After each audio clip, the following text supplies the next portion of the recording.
I don't equivocate at all. I'm absolutely convinced I'm correct. It goes without saying I could be wrong, but I put the evidence out there and the arguments out there exactly the way that any academic or any scientist should, frankly, in order for peer review. So, look, it's out here. You can quibble with the evidence, you can quibble with the arguments, but the evidence and the arguments are there. And yes, I am pretty solid on them. Ladies and gentlemen, beloved of America!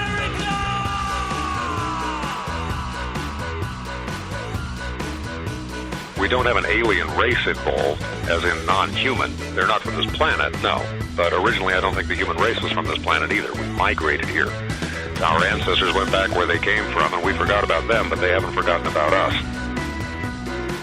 What I like about this kind of presentation of UFO stuff is it forces people to think, and it forces them to think in practical terms. It's like, look, you have a preconception in your head, but what if we're looking at something more like this?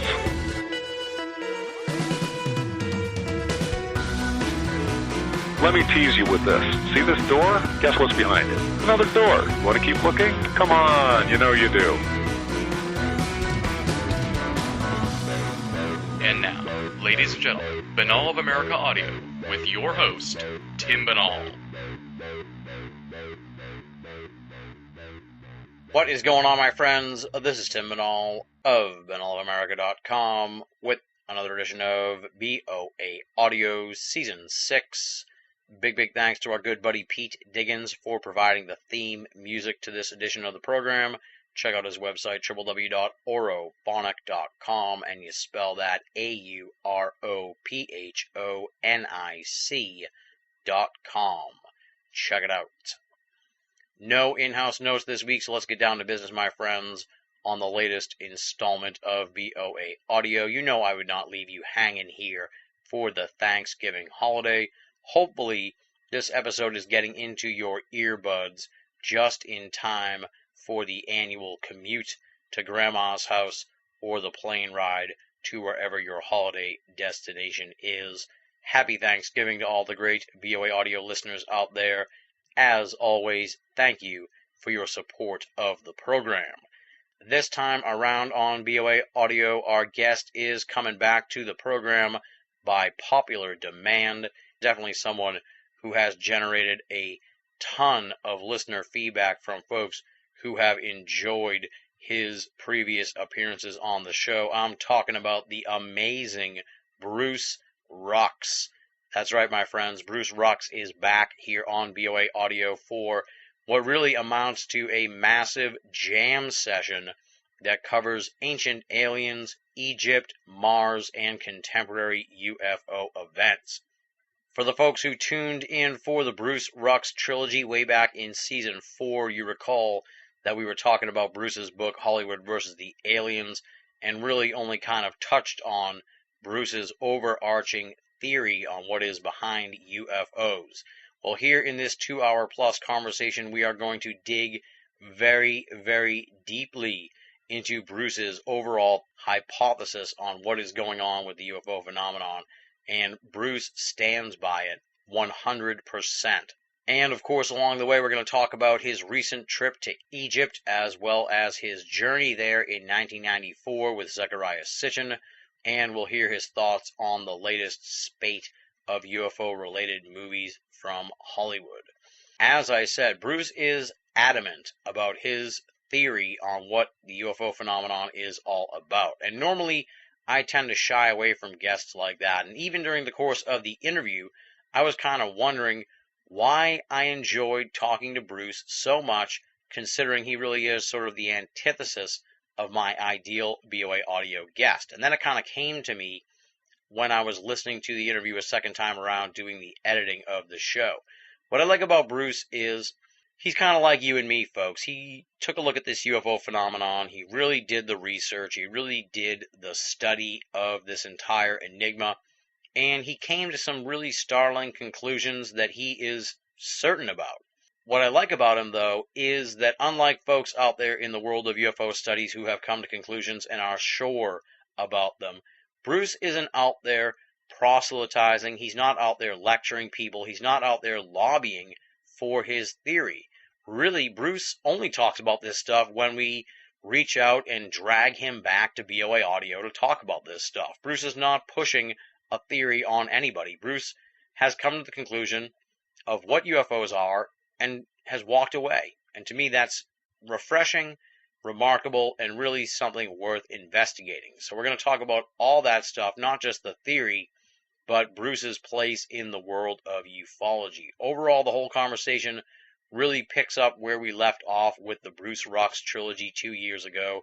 It's fast-paced, it's free-flowing, and it will certainly serve as the ideal dinner or travel companion for any BOA Audio listeners' Thanksgiving holiday, as we welcome back the amazing Bruce Rux to BOA Audio. For those of you who are unfamiliar with Bruce Rux, allow me to provide you with a little background on him. Bruce has studied UFOs his entire life. After the Mars Observer probe failure in August of 1993, Bruce wrote to share his findings with several researchers in the field and with a few elected representatives.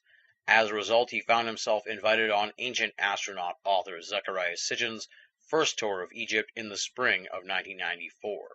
During that trip, Bruce decided to write a book containing the results of his own UFO research and conclusions, which resulted in Architects of the Underworld, Unriddling Atlantis, Anomalies of Mars, and the Mystery of the Sphinx, published in 1996.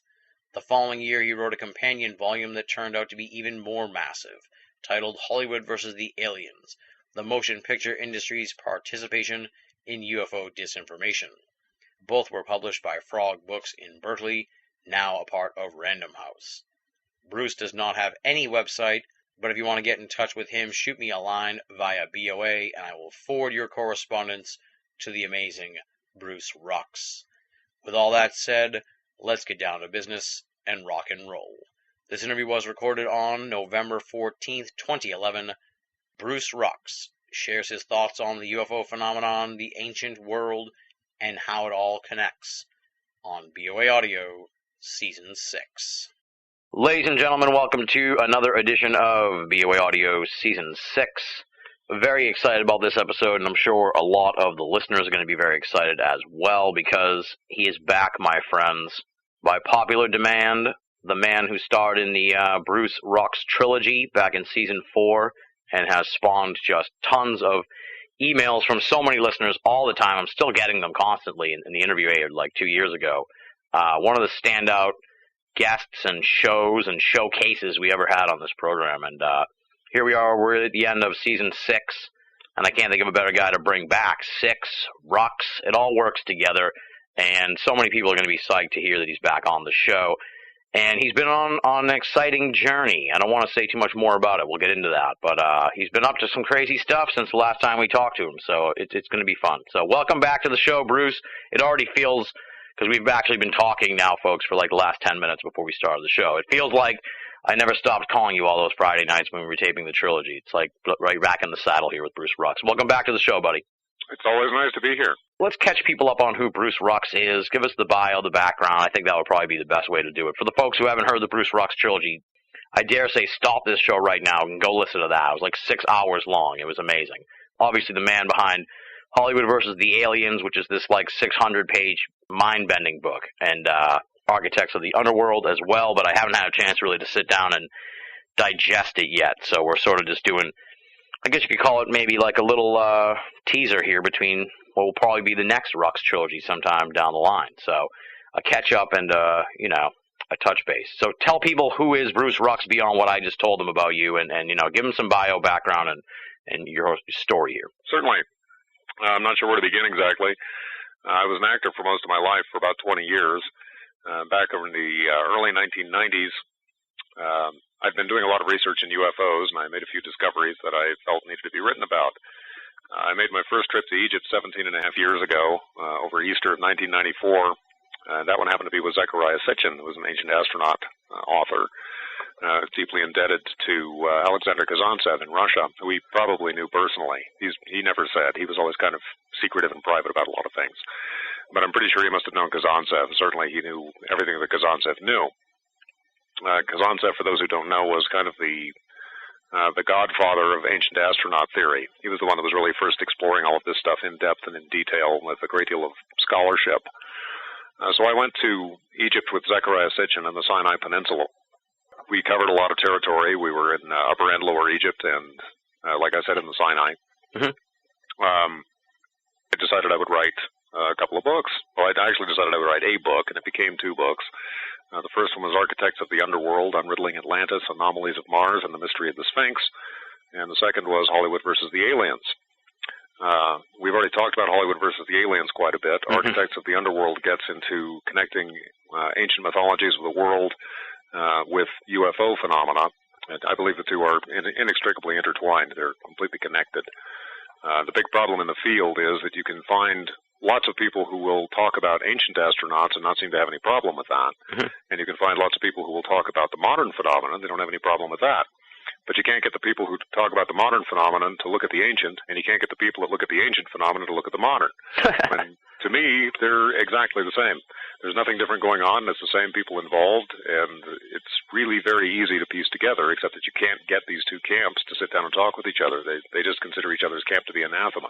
So you're saying like the pro-contemporary, I guess you could say, are like, think it was what, like a different race back then? Or they don't even acknowledge like either side won't even acknowledge that the other side exists, I guess you could say. The real problem is you get the modern ufologists insist that, or the prevailing consensus is that they come from some other solar system, that they are not human, that they're performing some weird kind of hybrid experiments on human beings, and you know, anyone looking at the ancient astronaut phenomenon, it looks at that and says, no, I don't believe anything like that is going on. Frankly, neither do I. I do believe the modern UFO phenomenon is going on, and I think that we're simply misinterpreting it. We don't have an alien race involved, as in non-human. They're not from this planet, no. But originally, I don't think the human race was from this planet either. We migrated here. We simply forgot about it. I mean, our ancestors went back where they came from, and we forgot about them, but they haven't forgotten about us. So when we talk about the hybridization experiments and stuff like that, I believe we're misinterpreting a lot, and that the grays, which are being interpreted as living beings, are in fact just automata. They're robots that are made to perform various functions. But that makes it very easy to reconcile the past phenomenon with the current phenomenon. It's the same people involved. And in fact, when you go back over the ancient record, you can find that they were using animated figures that flew through the clouds, picked people up, and performed procedures on them too. It's actually in their mythology. You can find it. So I don't see any contradiction between the two, but you can't get the people looking at the ancient stuff to say, well, what does that have to do with weird little gray reptiles from Zeta Reticuli? No one said there were any gray reptiles from Zeta Reticuli except some of the modern ufologists. I'm saying something completely different. And the people that are looking at gray aliens from Zeta Reticuli don't want to look at the ancient phenomenon because they think that if the ancients, if there were space people in the ancients, then it had to be the gray alien people from Zeta Reticuli or what have you. And, you know, we're not seeing enough evidence of them. So both camps don't want to take the other camp's view because they've got an entrenched view which doesn't fit with what they're looking at in the other camp. And, of course, you have the same problem with contemporary Egyptology, or just Egyptology in general, I should say. Egyptology is far from a science. Egyptology is basically a theory and a religion that got itself set down a long time ago and then refused to question any of its own basic tenets, even when those tenets didn't have any reason to be believed. They just kind of came up with the best theory they could at the time, which wasn't very satisfactory, and they stuck with it. And if you question anything after that, you know, they just poo-poo you and say, well, you don't know what you're talking about. But even the people that kind of accidentally created the dogmas that the Egyptologists believe have come out upon occasion themselves and said, look, you know, you've taken something that I said and put a lot more into it than I meant. Like Dr. I.E.S. Edwards, who's written books on the pyramids, who used to be the keeper of Egyptian antiquities at the British Museum, he once made a comment, it was kind of a passing comment in one of his writings, that he was musing on why the pyramid was built in the shape that the pyramid was built. And he happened to notice that day that the sun came down through the clouds and it looked kind of like a pyramid shape, and he said, well, maybe it was something like that. Well, from that offhanded comment, the next thing you know, all of his students and anyone who heard him was saying, well, the Egyptians built the pyramids because they saw in it the reflection of the sun through the clouds. And then it became a dogma. You didn't question that anymore. It's like, well, it's established fact. The Egyptians built it that way because it looked like the sun coming down through the clouds and created this pyramid shape. And Edwards even came out and made comment on that and said, look, that's really not what I said, and that's really not what I meant. Yeah. Now, let me let's sort of like jump back, I guess, to I want to sort of like really investigate these theories that you have, because you're very steadfast on them. You're very, you don't really equivocate on this, which I like. No, I don't equivocate at all. I'm absolutely convinced I'm correct. It goes without saying I could be wrong. But I put the evidence out there and the arguments out there exactly the way that any academic or any scientist should, frankly, in order for peer review. So, look, it's out here. You can quibble with the evidence. You can quibble with the arguments, but the evidence and the arguments are there. And, yes, I am pretty solid on them. Yeah. Exactly. That's what I like about talking to you. I don't get any newspeak. So, okay, so who then is behind these robotic craft that are coming here? Or craft, I guess you could say, manned by robots. Who do you think is behind that? We call them by any number of different names in our mythologies. I tend to call them the Danan, after the Thwahada Danan, or the fairy folk of the Celtic mythology. They could equally well be called the Anunnaki, or those who from heaven to earth came, from Sumerian mythology. You'll find, for instance, the name Anu is used frequently in connection with space by the ancients, and with the afterlife also. So the Anunnaki or the Danan are what I tend to call them, but you could call them any number of different things. These are all just names for the gods, if you will. Mm-hmm. And the gods in all ancient mythologies are human beings just like ourselves, only longer lived and more magical, or more technologically advanced, if you will. And frequently, even in the mythology, the technology is explicitly stated. For instance, Vulcan or Hephaestus was making robots in his forge beneath the earth. They helped him walk. He was lame, and he had 2 female robots that he created that helped him walk. That's actually in the mythology. Yeah, they helped him walk, right? Right. No, I'm just being sarcastic. Like he created 2 female robots. They were helping him walk. Just relax. They helped him with another leg. Let's put it that way. All right, so then I guess you'd say you're saying like the gods. You don't necessarily know we don't really necessarily know if they're like, I guess technically they're alien because they're not hanging around living here with us, but you don't necessarily know if they're like interdimensional, if they're from a planet somewhere or what, right? I'm certain they came from another planet. Whether that planet is in this solar system or from out of this solar system, I'm really not sure. There are some good reasons to believe either. They appear to have been using, if I'm looking just at some of the stuff from ancient Egyptian mythology, they appeared at that time to be using something like our own 3-stage rockets, and they have depictions of these actually drawn in several places, which would seem to indicate to me that they were actually probably right next door on our own solar system or coming from the planet Mars, is my own guess. Mm-hmm. But whether they came from someplace else originally, I don't know. Considering they were using 3-stage rockets, or what appear to be 3-stage rockets, I'm inclined to look within the solar system, but there are some reasons to believe that they might possibly have come from the Sirius system. And that's just from the Dogon tribes, the Dogon tribe, the Minyanka, the Bambara, the Bozo, and the Dogon are these 4 Mali tribes who point to Sirius. They know a great deal about Sirius, and they understand its orbit completely, and that it's a twin star. In fact, it might even have a 3rd star, which we're still having trouble seeing. But they have very accurate knowledge about this that stretches back for generations. And they say they got it from Oannes, or Nomo, who came from Sirius. They're rather specific about that. He actually came from that location. He wore a wetsuit. Well, he wore a fish skin, as they put it, and fell into the ocean from the sky. And he came out of the ocean, took the fish skin off, taught them the arts and sciences, then he put the fish skin back on and went back into the ocean. And he looks like a human being. He's a bearded human being. There are depictions of him around the world carved in stone.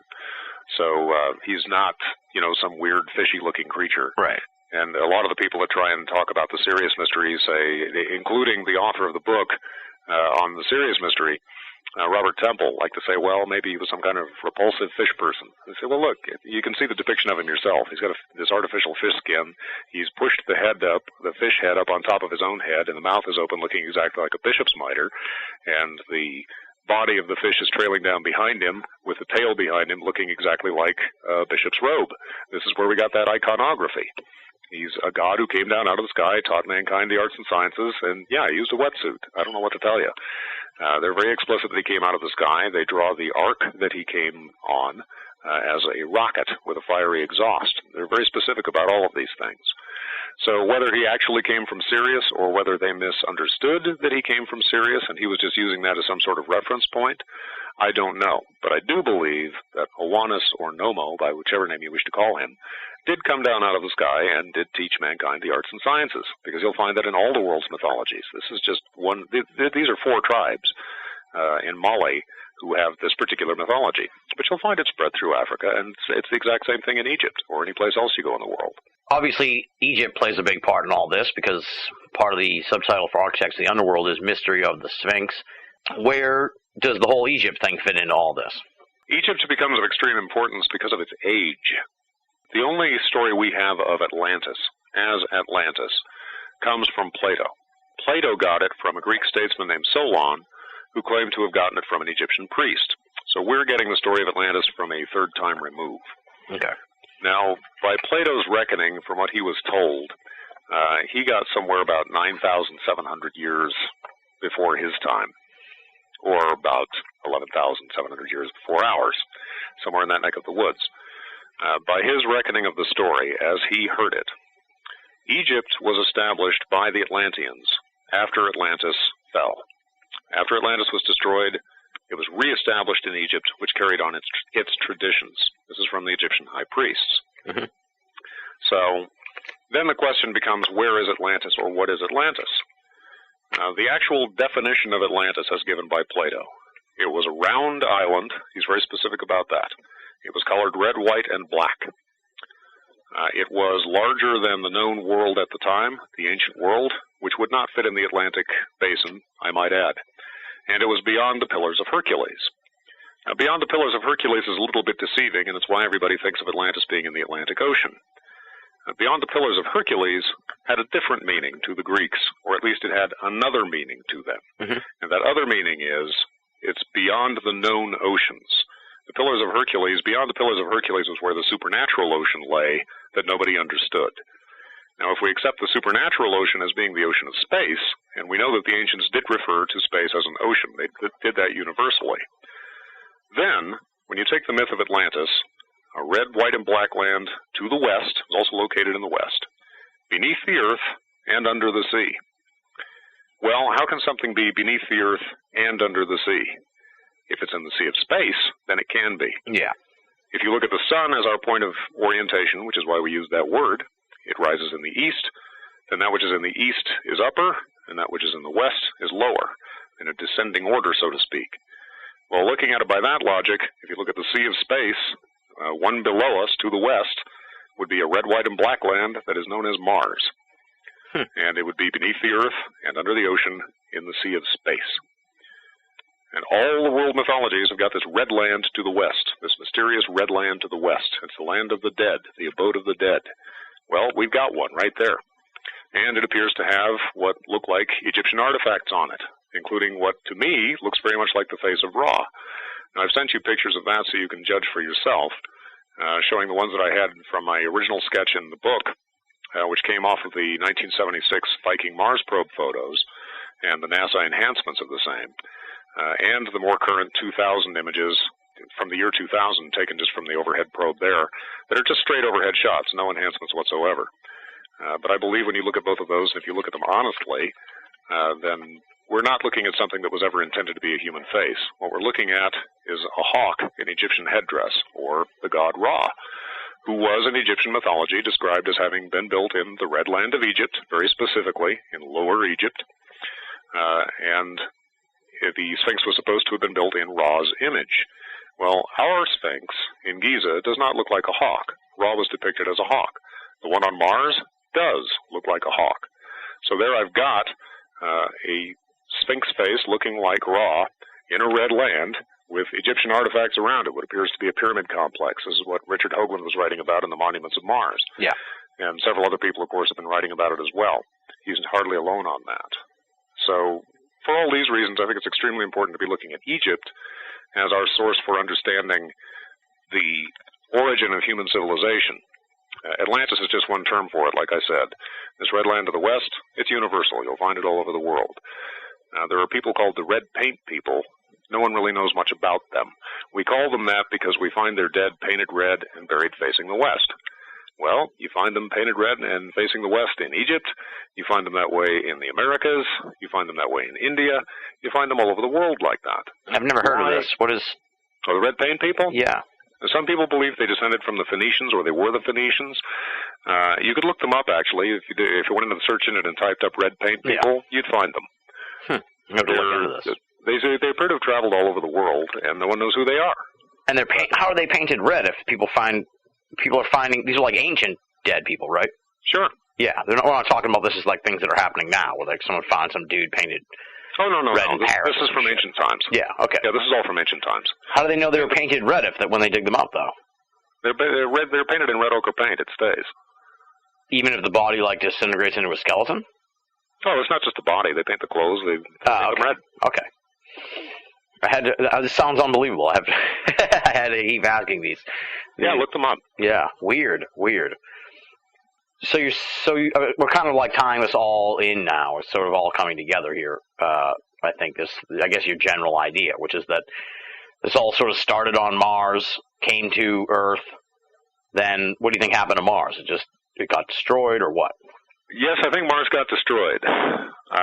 This also is not a novel or unique idea. It's been proposed by several mathematicians and astronomers to explain some of the anomalies in our solar system. For instance, according to Bode's law, planets are always found at particular increments from their parent star. And we've never found an exception to this anywhere in the universe.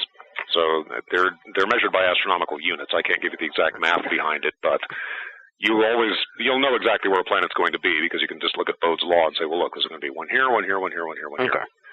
Okay, well, where there should be a fifth planet in our solar system is an asteroid belt. So what happened to that planet? It had to have been a planet at one point. Mars has a flat ellipse of an orbit. Why does it have a flat ellipse of an orbit instead of something more regular? The answer to this would be something destroyed that fifth planet. Whatever that something was, turned the fifth planet into the asteroid belt and took some of the mass of that planet away with it. Now, here we're theorizing a potential large body that is at the outer rim of our solar system, probably captured in antiquity. This is where we start getting into Zecharia Sitchin's territory, but he is not alone in this. There have, like I said, been several astronomers and mathematicians who've argued the exact same thing. That some very large body at the edge of our solar system that was not originally part of our solar system got captured in antiquity and pulled in a counter orbit to the rest of our planets.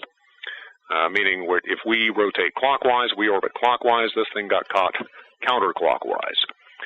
Now, when it passed close to the sun, which it very, very rarely does, it came close to Mars and the fifth planet. The fifth planet was destroyed by the gravitational forces. Part of that planet was pulled along by this large body as it orbited around the sun. This would be what the comets are, where the comets originated. They're the debris of the fifth planet.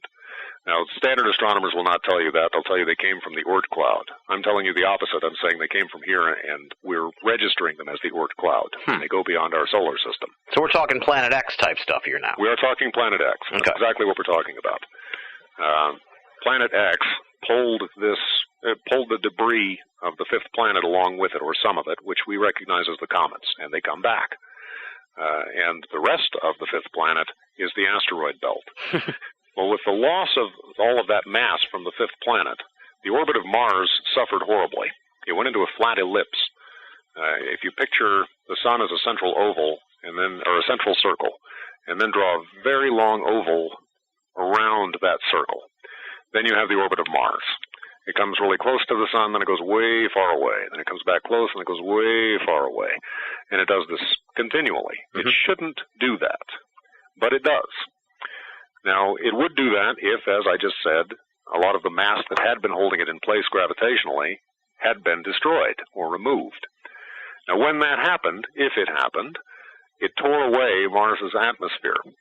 And the water that it had, and we do have evidence that there was substantial water on Mars at one time. We still find it in permafrost in the soil. NASA will tell you this.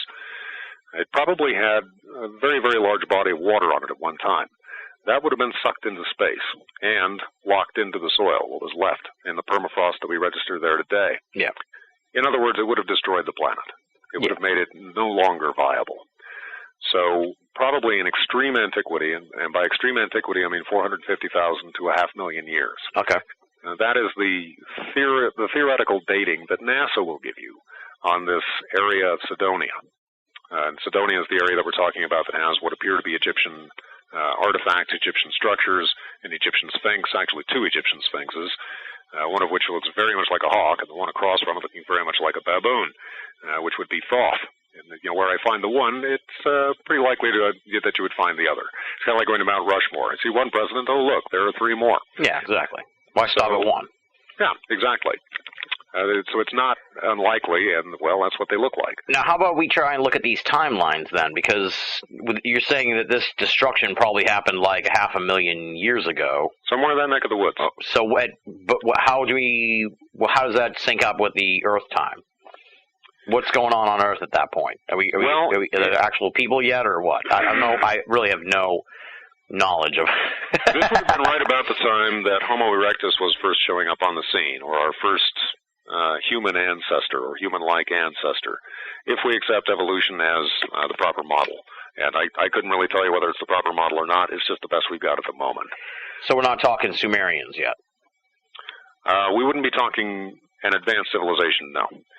Sumer, to the best of our knowledge, goes back, about 6,000 to 7,000 years. So we're talking quite a time difference then. Entire epoch. So what were these? Yeah. So then, theoretically, I guess then people had to have left Mars before it got destroyed, or while it was getting destroyed. Then they just wandered around for like 500,000 years, then come to Earth? No, my guess is they came here, and the same catastrophe that destroyed Mars also destroyed Earth. Okay, or just messed it up pretty bad. Messed it up pretty bad, yes. Maybe it made it more ideal. Humanity was not completely wiped out, but I do believe that there was a substantial catastrophe on Earth as well. Okay. But it could have been like one of those beneficial, like maybe we got all their water. Like it all got sucked up on Mars and then spit back onto Earth, and it was like, we used to be like Mars. Yeah, actually, if you get into the mythologies, there is quite a bit about the gods using the destroyed former world, which is often referred to as a decapitated head. They confer with the decapitated head, and they take its knowledge to the new world and build the new world out of the remains of the old one. So, yeah, there's a possibility of that. The moon might figure into that as well. The moon is extremely mysterious. We really don't know anything about it. If you ask NASA about it, you'll get as many different answers about the moon as people you ask at NASA. Interesting. Yeah, I know. I know you're a moon hoax proponent. So we actually had a moon hoaxer on the show a few months ago. You should check it out. Right. Okay, so you think they probably just came here and what? Here we have to go back into the mythology again if we want to look for answers. Okay. Now, in the ancient mythology, let's take the Sumerian, since that's pretty intact. And it's basically the origin of our Bible. Egyptian mythology and Sumerian mythology are basically the origin of our Bible as we recognize it. They were rather explicit in their myths that there were a society of gods, an entire bunch of them, that they were in space on some other world, and they came here in order to mine resources. They came here for gold, they came here for resources. They needed slaves, they needed miners. They got tired of doing the mining themselves, so they tinkered around with the idea of coming up with a slave race. There was a native race here that was somewhat adaptable, but it didn't quite work because it wasn't intelligent enough. So they started experimenting with hybridization. They were very advanced with genetics, and they even described things in quite some detail.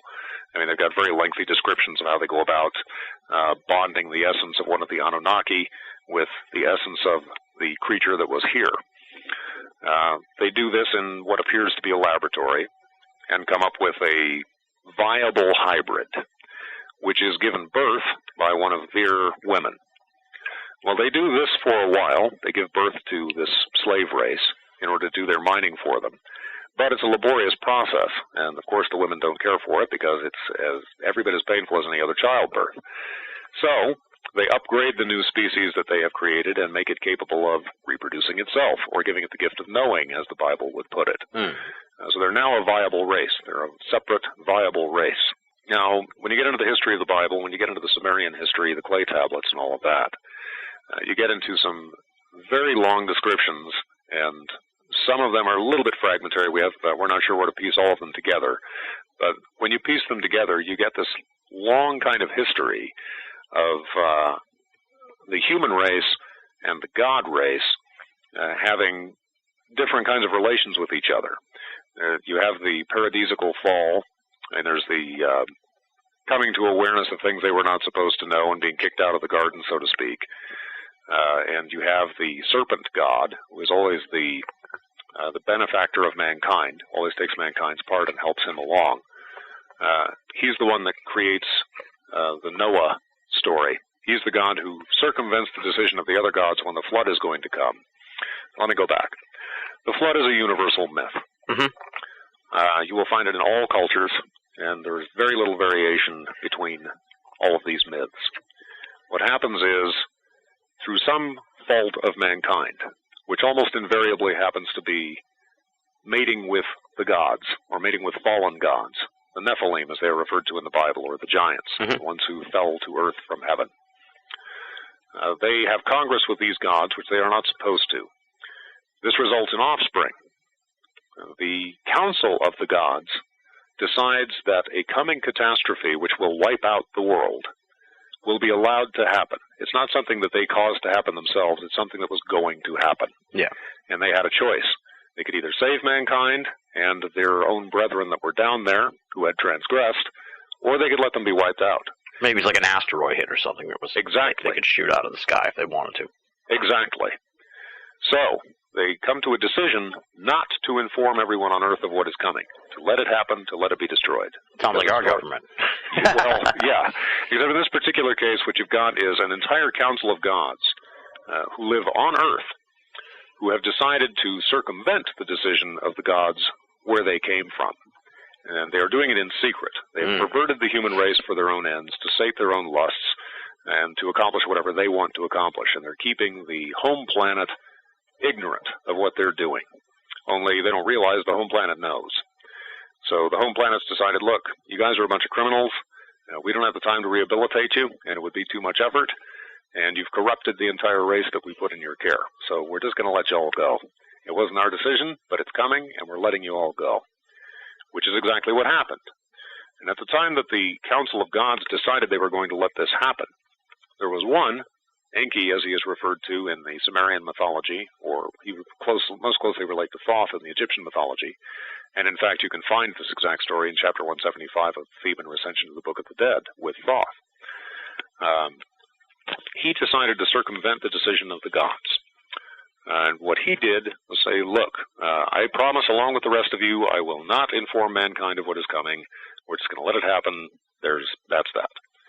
So to circumvent his promise, which he had planned to do from the very beginning, the subtlest of God's creatures, as the Bible describes him, he said, I promised that I wouldn't tell mankind, so this is what we're going to do. He got a friend of his, and the friend of his went on down to earth with him, and they found a righteous man, who is Noah, or Jeshudra, or Khazizantra, or any number of different names in different mythologies.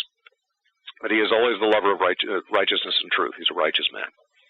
And Enki and his friend find the righteous man, and they go to where he's sleeping, and they set up a screen.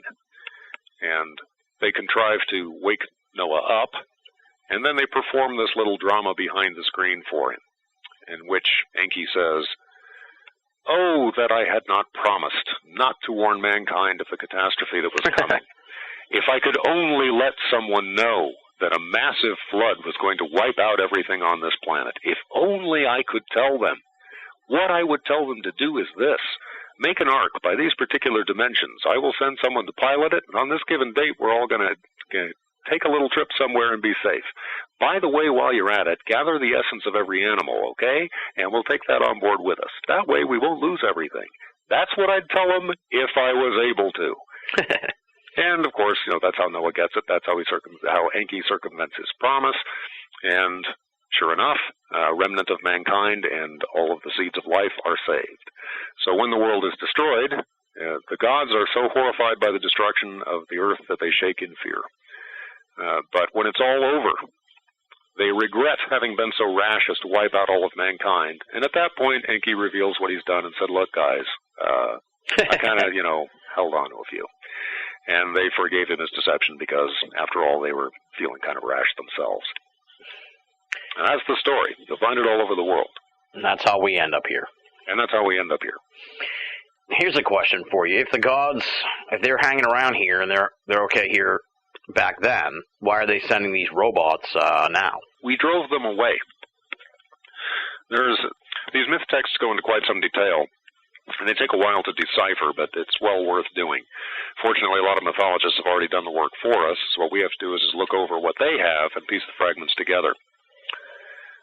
We had wars with them. When they initially created us, they created us to ease their burdens, to be their slaves. Right. And in fact, when the serpent circumvented them and told us the truth, when we ate of the knowledge of good and evil, which was, look, if you eat of the tree of the knowledge of good and evil, then the gods are going to recognize that you're like them, and they're going to be afraid of you, because you can rival them. Well, that's exactly what happened. Adam and Eve eat of the tree of knowledge, and then the gods come down. It's always Elohim. It's not Yahweh. It's Elohim, which is a plural, the gods. Yeah. The gods come to the Garden of Eden, and they say, hey, where's Adam and Eve? Say, they're hiding. Why? Because they're naked. What do you mean they're naked? They know they're naked. What happened? We ate of the tree of the knowledge of good and evil. Oh, boy. Well, now the gods are afraid of them, because, as the serpent said, they can rival them.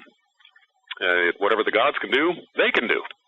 They realize that they're not just some pud thing that was created that has to constantly be at someone else's beck and call. They can do the same thing that God does. So the gods banish them from the garden. They keep them away. And the same thing happens when Nebuchadnezzar builds the Tower of Babel. Now, the Tower of Babel is something that can reach the heavens. And the gods see this and they say, oh no, now anything that's in their hearts they will be able to achieve with their hands. We can't allow that.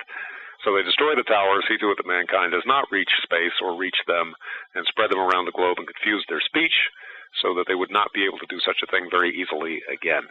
We see this recurring throughout the Bible, and we see it recurring throughout the myth texts. At various times, the gods, being people like ourselves, had wars between themselves, for supremacy usually, as our own are, and they got us involved in them. I mean, after all, why should you go fight and die when you can send someone else to do it in your stead? Exactly. The United States does it all the time abroad. Train an army up over there, have them do our dirty work for us. How does that work out for us? Not so well. Didn't work out so well for them either. Eventually, we kind of decided that we could rebel against them, and we did. And we sort of had the war for independence that you saw between us and Britain, a couple hundred years ago. What it amounted to was the gods could maintain us if they wanted to. They had the power, certainly. They were stronger than we were. But we outnumbered them, and they had an awful long way to come. So, and I'm going to the Celtic myth texts here because they're rather explicit. You will find the same variations around the world, but this one spells it out pretty well. Eventually, there came a peace treaty, essentially, which was negotiated by a god who looks most like Thoth. This god says, okay, look, we're going to go home. We're going to go back to our other world, to the west, beneath the earth, under the ocean. We're going back home. You guys stay here. Now, we reserve the right to take whatever resources we need. All right? And we expect not to be bothered in this. In return, we agree to pretty much stay out of you guys' way. We'll leave you alone. We don't have to worry about you anyway because you're all going to end up destroying each other because you suck. But in the meantime, we're just going to take care of ourselves. You take care of yourselves, and we'll kind of leave each other alone, all right? We will be keeping an eye on you. Bye. And that's kind of where the story ends, which explains to me why we're seeing a lot of what we see in UFO activity today.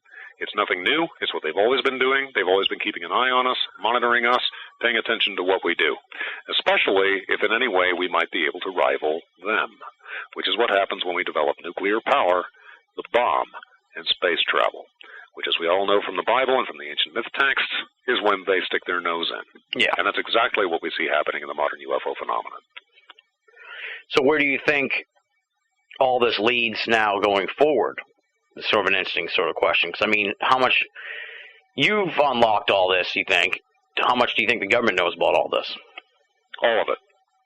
Interesting. I think they know all of it. Not only our government, I think quite a few world governments know. India Daily, a few years ago, this was about 5-6 years ago, had an interesting article in which its defense minister just came straight out and said, UFOs exist. They are interplanetary spacecraft. They are piloted by robots, by automata, which sabotage our nuclear development and space development. He said the exact same thing that I was saying 15 years ago. And how did he come to this conclusion? He said, well, initially we thought that our space program and our nuclear development was being sabotaged by the Russians or the Americans.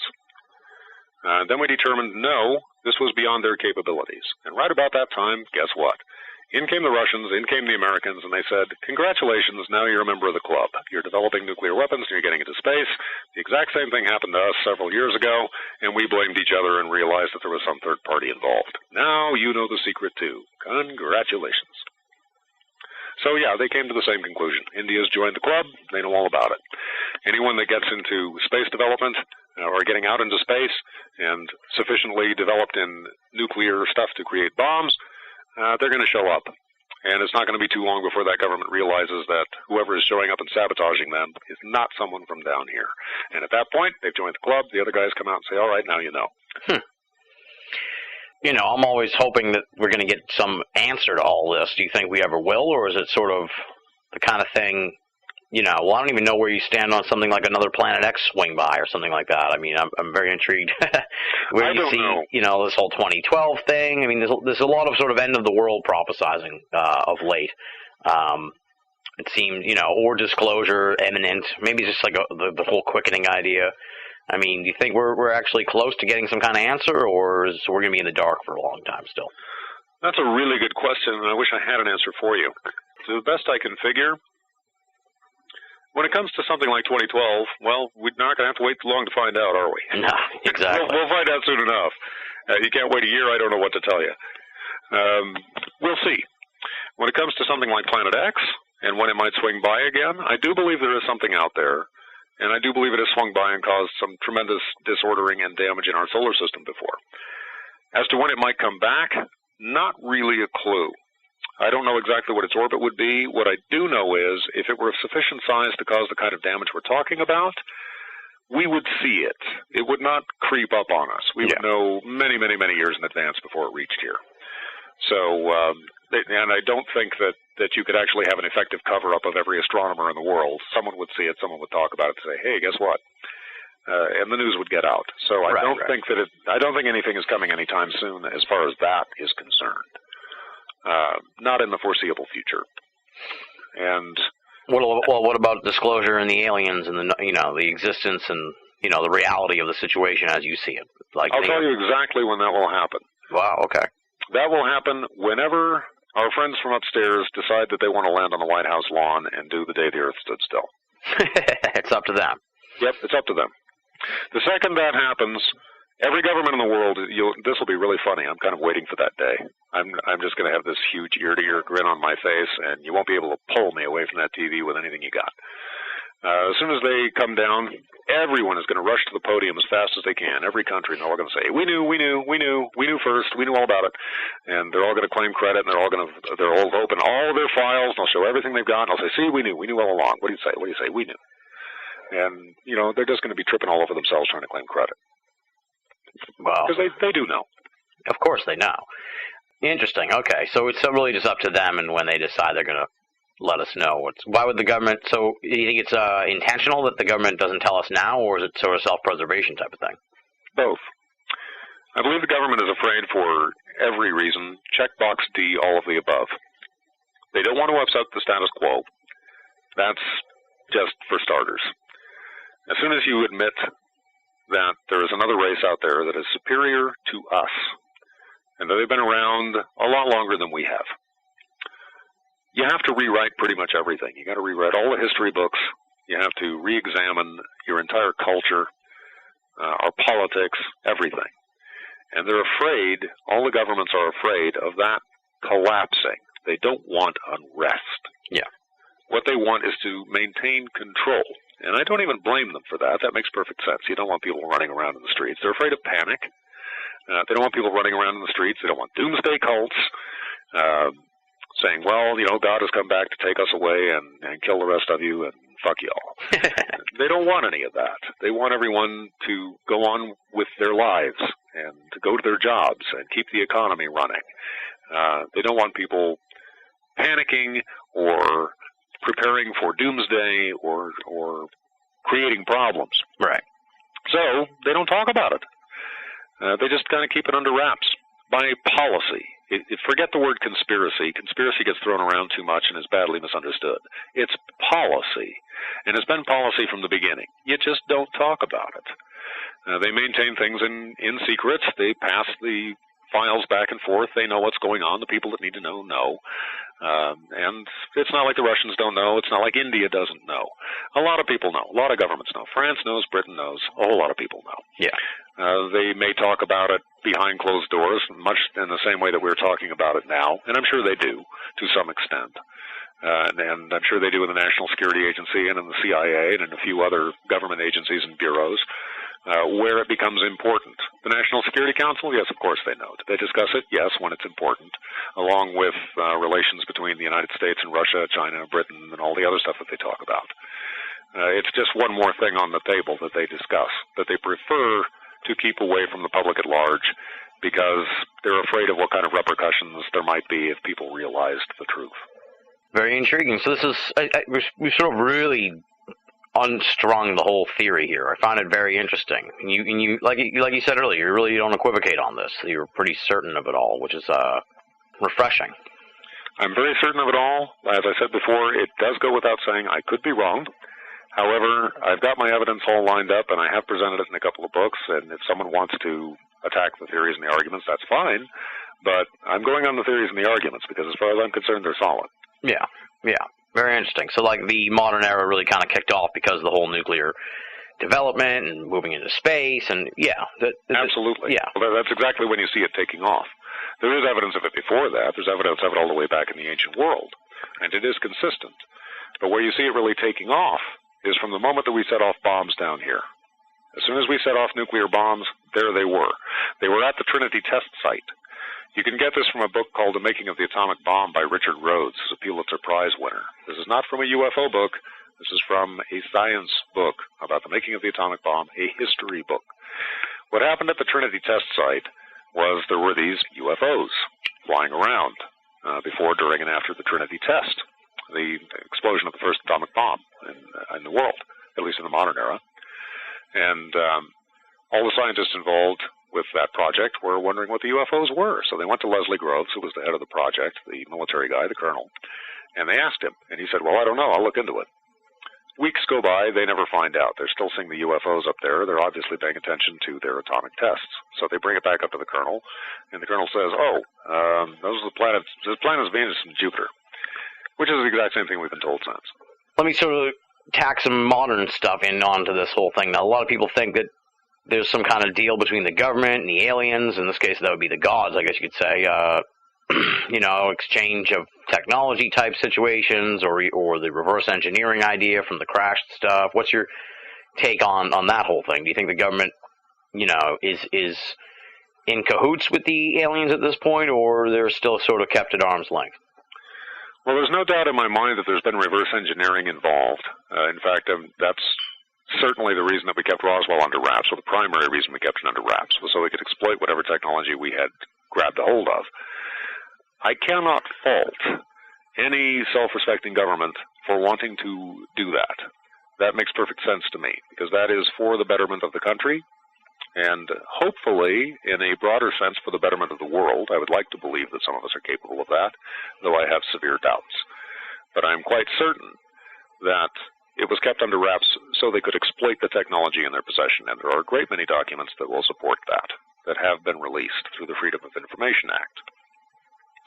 As to being in cahoots, I don't think so, but I really don't know. I have to assume that there has been some form of contact between governments on this planet and their government out there, or their governments out there. I don't know how many governments they might have. We're one planet, and we have how many different governments here, and how well do we all get along? Exactly. So even if these guys all come from just one planet, let alone a bunch, and they might come from a bunch, but even if they came from just one, I don't know that we're not seeing some Russian ships down here, some U.S. ships down here, some British, French, Indian, what have you. I don't know who all's coming down here, or what their take on us is, or what their take on each other is. The point is, we are becoming aware of a galactic community out there. And that galactic community has obviously shown some interest in us. So I have to assume that at least some of their governments or some of their representatives have in some way contacted ours down here. Yeah. I do not know what kind of communication that would have been, how oblique or how direct. I really would not have any way of saying. That's entirely guesswork. But I have no doubt whatsoever that we've been exploiting their technology. When we created the atomic bomb, Oppenheimer, in an interview, once said, when he was asked by an interviewer, was this the first atomic bomb explosion in history at Trinity? And he said, well, yes, in modern history. And he was specific by slipping that word in. And Truman, in his notes, had mentioned, in his notebook, said that we had resurrected an ancient technology that was truly terrifying. And he was referring to the bomb. Interesting. These aliens, man. Troublesome. Yes. The whole thing is troublesome. Yes, or we are. Take your pick. Well, we definitely are. Well, it sort of raises the idea, the issue, the concept, I guess you could say, that, it's like we revered these gods in ancient times, but maybe we've reached a level now where we're on par with almost what they had been when they came here originally in the first place. Like, we have become gods in a way. It's very... Hence the title weird. Independence Day, yes, and like in the movie. Mm-hmm. Yeah. I think that's a lot of what it's about. That is initially what happened in the ancient mythologies. We grew to rival them, exactly as they were afraid we would. Planet of the Apes. It's like, look, we outnumber them now. We know what they know. We can chase them out of here. And we did. But they're still around. Yeah. And they keep tabs on us.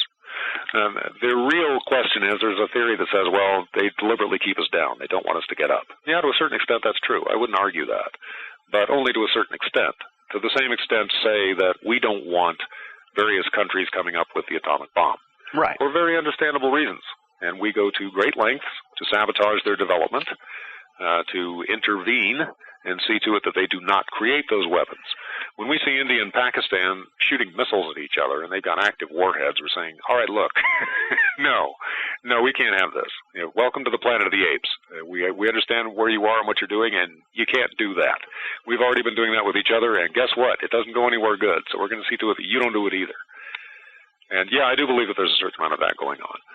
But I also think that they must be concerned, at least some of them, must be concerned with our development, probably for the better, for the very simple reason that they recognize we must be joining their community at some point.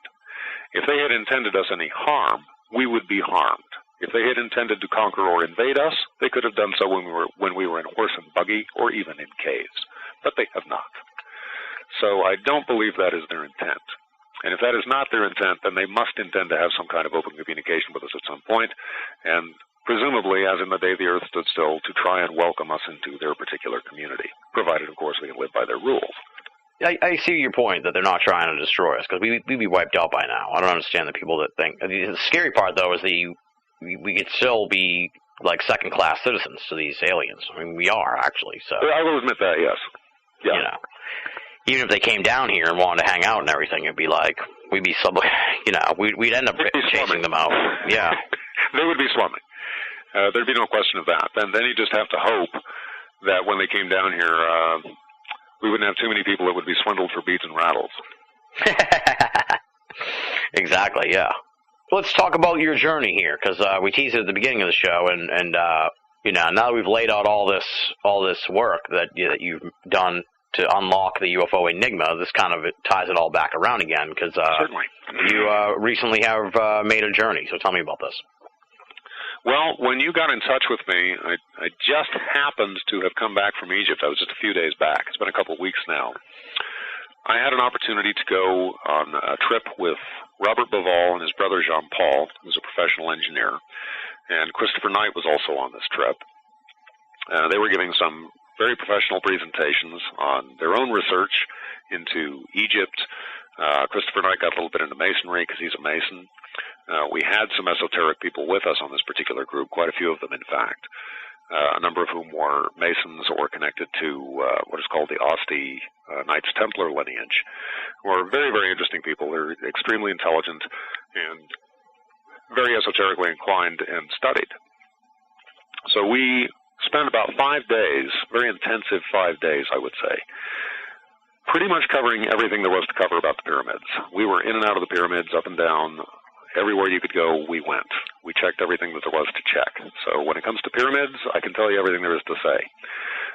That doesn't have to be referenced in a book, because when you get to measurements, wow. There are all kinds of things to be said about that when it comes to pyramids. But anyway, we studied the pyramids. We had lots of extremely intellectual conversations, up to and including the possibility of extraterrestrials. Robert BOAA, who is an extremely intelligent man, has studied Egypt for most of his life and written extensively about it. He does not rule out the possibility of extraterrestrials. I don't think he prefers that theory, but he definitely has not ruled it out. He keeps it on the table. Yeah. I got to show him my pictures of the face of Ra on Mars, and the rest of the group. I was able to present that. And I don't want to put words in Robert's mouth. This is up to him to say. He did not confirm or deny that he noticed that it was there. What he did say was he gave it about a 50-50 chance, and that it was well worth pursuing further investigation. Nice. So did you, learn, it's sort of a broad question, but, did you learn or see or pick up anything on the trip? I'm sure it's like a myriad of things, yes. That strengthened your convictions about this whole, theory of the gods and the UFOs. Yes. One of those things is something that BOAA himself noticed about, 15, 17 years ago, somewhere that neck of the woods, shortly before I wrote, and I did refer to it in my own book. And that was the correlation between the pyramids of Giza and the belts, the stars of Orion's belt. He could, in fact, take it further, which I did, and connect it to the Teotihuacan complex in Mexico. The same three pyramids in that complex also mirror the stars of Orion's belt. In 1975, there was a pair of authors who wrote a book called Destiny Mars in Britain. One of them was a mathematician named M.W. Saunders, and the other was a famous Scottish astronomer named Duncan Lunan. In their book, they came to the conclusion, without trying to promote extraterrestrials or anything like that, they just said, look, we don't know what the reason for this is, but the pyramids of the Teotihuacan complex and the pyramids of the Giza complex together describe an orbital rotation lock with the planet Mars. There are also a great many measurements of Mars and Mars's moons incorporated in the Great Pyramid. We don't know why this is the case. We're just telling you that it is the case. Well, the book never went very far, and it's very, very hard to find, and I have not been able to read it myself. I've had to read summaries and conclusions from other parties because it's just not found. But these are very, high-credentialed people who are proposing this, and I believe that they're completely correct. BOAA is correct. They mirror the stars in Orion's belt. Saunders and Lunan are correct that they describe an orbital rotation lock with the planet Mars, and the reason that they would describe an orbital rotation lock with the planet Mars is because someone needed an orbital rotation lock with the planet Mars. In other words, they're not pretty pictures. They're there to be used. They serve a great many functions. The pyramids serve many functions. But one of those, at least in those two complexes, is to help people who are navigating between Earth and Mars. And I've pretty much got the word of Saunders and Lunan on that. And like I said, BOAA is correct as far as the Orion Belt thing is concerned, which takes us back to the 10,500 BC date, or close to what we have for an Atlantis destruction date, which, if I remember right, I said like 9,700 BC for Plato, or what he thought. We're talking about, a close correlation here, within 1,000 years or even 500 years, between Plato's account, the 10,500 BC correlation of the Orion Belt stars being directly over the Giza complex and mirroring the pyramids exactly, and a 10,500 BC date that keeps seeming to recur around the world as to when this complex was built, or at least when it was started. The first time, the Zep-Tepi in Egyptian mythology. This would be why the Sphinx is a lion and gazing due east, because 10,500 years ago, it would have been looking at Regulus, or the heart of the lion, Leo, in the sky. It would be looking at its mirror image. And these pyramids, these structures, are mirroring the stars and mirroring the Milky Way, because that's how the Egyptians looked at things. They understood the precession of the equinox. The only way to understand the precession of the equinox is to study the stars for thousands of years. How did the Egyptians know it? We know that they knew it. It's in their mythology. It's in the numbers in their mythology, and they recount it pretty specifically. The Sumerians knew it too. So, they didn't get it from nowhere. Either someone handed it to them, or they had been studying it for thousands of years and figured it out. But you really have no other way to go except those two paths right there. Interesting. Now, the 10,500 is when the complex was built, you're saying, because originally you said you thought that Mars was destroyed like 500,000 years ago. So we're still trying to... Well, the complex on Mars was built 500,000 years ago. As to when it was destroyed, I don't know. But it was probably built about 500,000 years ago. So you don't think... Okay. So you're saying that the destruction of Mars, the whole thing with the Planet X and the asteroid belt and all that, wasn't necessarily 500,000 years ago? Could have been as recent as just 12 or 13,000 years ago. Oh, okay. I'm really not sure. I don't know. Oh, okay. And as a matter of fact, I'm not sure the astronomers would know either. Okay. So that would put them in line with being able to travel back and forth from Mars to Earth and everything. Sure. Technically, I think there are probably still some people there. They would be living under the surface, and there is some reason from our probe data to believe that they might be. When the Phobos probes were there, we've had several interesting things from the probes that have been sent there, both by the United States and Mars. Yeah. One of the things the Phobos probes picked up was a rectilinear grid pattern that was huge, that was photographed only by the infrared cameras, not by the surface cameras. And the head of the London Science Museum said, if I didn't know better, I'd swear that was an aerial view of Los Angeles. The implication is it's beneath the surface. It was in the equatorial region, and obviously that implication then would be that there's an underground city there, or something like. Or could it be a city that got just wiped out, like covered with some stuff, like a Pompeii type situation? Why would it still be hot? It's still registered as a heat source. All right. Now, mind you, it could just be some weird kind of rectilinear grid of thermal vents, but it does look like an aerial view of a city. Interesting. Tell me a little bit more about this trip. I'd be scared to go down to Egypt this time, after all the uprisings and everything. Was it like, what was the, on a... What's the climate? Yeah, on a pure sociological level, what was that experience like? Well, first off, I don't want to alarm anybody. In fact, I would like to beef up tourism for Egypt. You don't have anything to worry about in Egypt. You're not going to get shot or you're not going to get robbed. Things are perfectly stable there and perfectly comfortable. However, like I said, we had people in our group who were of the Asti Templar lineage and who were Freemasons. Technically, Freemasonry is illegal in Egypt, as it is in most, if not all, Islamic countries. Which tells you something about the United States. This is one of those times where, yes, everybody, if you're in the United States or in the UK listening right now, count your blessings and recognize what the Founding Fathers did when they created the Constitution. You can talk about things here, you can go to your lodge, you can go to your church, and everything is fine. Well, you can't really do that in Egypt. That's all underground, and technically it's illegal. They are a little bit touchy, especially now.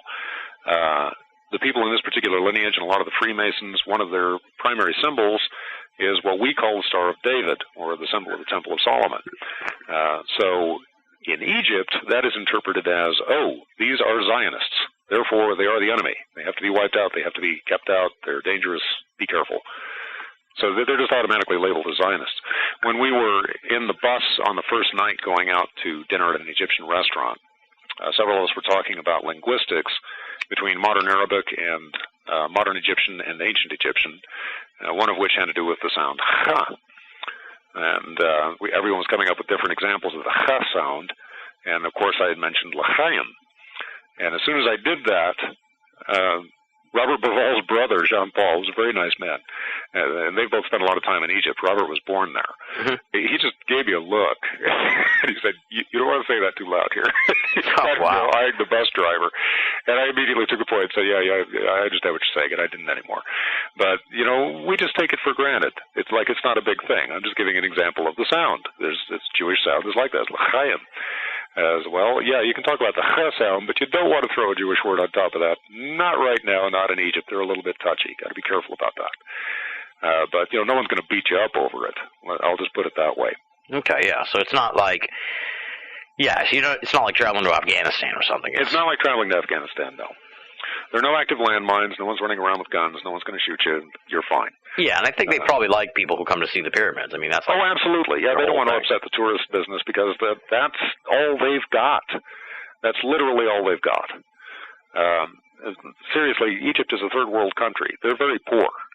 You'll find hawkers everywhere. People are always up trying to sell you something. because they don't have any money. They don't have anything. Now, mind you, it's a completely different it's a completely different way of life there. They're much more content with life than we are. They don't live the sort of hectic life that we do. They're content with what they have. Yeah. But they are a poor country. And right now, especially with the recent political unrest, they're a little bit touchy. You do want to be kind of careful about what you talk about and where. But, yeah, certainly they want the tourism business to stay intact and thriving. No question of that. Now, I know the guy who used to run the whole antiquities there, Hawass. Aye, Hawass. Dr. Now, Davis. he was very, like, pro-human, I guess you could say, with the pyramids. He really didn't get into any of the, or at least didn't endorse any of the esoteric side of all this. Has the mood absolutely changed not. at all? Everything he could squash it. Zai's been fired. Yeah. That's what I mean. Has the mood changed since the changing of the guard in the antiquities? Yes and no. I think you will find a great deal more openness from the current people who are more or less in charge of that, and it's not like there's an official person in charge. Right. But I think you'll find it a more open climate with them. Now, we'll put it this way. Robert Bauval and this group were talking pretty openly about some of this stuff. I mean, we're not doing it on TV or in front of the ministry or anything like that. But, they're open to our discussing it and talking about it. They don't have a problem with that. In fact, I think they're kind of interested themselves. They just don't want to admit it. Now, what about, like, the everyday people that you run into over there? Are they, what's their, because, I mean, they're living with this huge landmark, like, in their backyard and everything, and I'm sure that they have their own perspective on, like, where it all came from. What do they think? You know what their perspective is? It's like I live right next I see the Rocky Mountains every day to the west of me. Yeah. And I've seen them my entire life. They're a landmark by which I navigate, which you can do in Egypt with the pyramids, by the way. They make perfect theodolites. And in the ancient world, they would have been incredible for that particular purpose. But you take them for granted. You don't even think about it. Bauval said that himself. He said after you spend some years here, you completely forget they're there. Yeah, unless, a fog rolls in and covers them, and then someone says, hey, where's the pyramid? Yeah. And say, oh, I'll be damned. Is the pyramid supposed to be there? But they take them for granted. They don't think twice about them. To them, it's a source of income. You got some hawkers who like to hang out and sell statues and beads and rattles and whatever else they can sell to the tourists who come by. So they don't really, but they must have opinions on, like, where it came from and everything. I mean, is there sort of like a general consensus amongst the people that is any different than what we might expect? They could give a crap. Wow. Okay. They could give a crap. I don't think they ever give it a passing thought. If they do, you can't go on a tour without having an officially approved minister guide.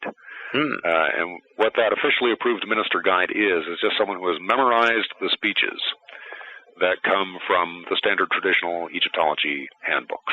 Right. In other words, you're going to be told all about how Cheops built the Great Pyramid as his tomb, and how he was buried there, and how tomb robbers took his body away, and that's why we never found it there, which is all bullshit. It always was from day one, but that's what you're going to be told. Now, if you go with a good tour, like we did, then we pay our guides to shut up, to just follow us around and say, look, you're being paid to do this. We already know the spiel, and we know it's bullshit. If you're interested and want to learn something, we'll tell you. But you can just tag along if you like and not have to say a thing, and we'll give you your money. And they say, cool, no problem. I could give a crap. Yeah. So you give them their money, they're happy, and you get to talk about what you want to talk about and get into the serious stuff. Now, having, studied these things for years and having been there and everything, and you said at one point that the pyramids were definitely used as a navigation device. What other stuff do you think they were used for? Well, they were used, as NASA puts it, for landing footprints. They were used as a navigational device for travel between Earth and Mars. They were definitely, the Giza complex at least, and the Great Pyramid especially, had to have been used for an initiatory purpose at one point. I'm absolutely convinced of that. If I learned nothing else on this trip, and I did learn quite a bit, but if I learned nothing else, I picked up something that I'm amazed I have not read anyplace else. We happened to have at least one Jew with us on this trip. Mm-hmm. And that Jew happened to come down the descending passage into the well chamber at the bottom of the pyramid. Now, I've never found an Egyptologist who has been able to come up with any explanation whatsoever for why that well chamber is there or why that well is there. They have no idea. It's just there. They say, well, maybe they built it originally for some drainage purpose or something like that, and then they changed their mind, and then they built everything up over it, and whatever. We don't know. But there's this whole long descending passage that goes down to this chamber underneath the pyramid. And all it is a limestone chamber just kind of roughly hewn out of rock with a well sitting in the middle of it, which, as I recall, it's about waist height. I didn't go down this time. I went down 17 years ago because some interesting energy things happen when you go down or up in the pyramid. If you go down and then you don't go back up, it's going to mess you up a little bit. So I didn't go down this trip, but I remember it being about waist height or that neck of the woods. And it's a well, I think it goes down about 20, 30 feet, something like that. It had some kind of brackish water in it originally, but it doesn't really lead anywhere. Well, the Jew on our team went down there, and he was unequivocal in stating what it was. He said, "This is a mikveh." And we say, "What's a mikveh?" Because we don't know. Yeah. He says, it's kind of a Jewish baptismal font. It's a ceremonial font, if you will, for ritual washing.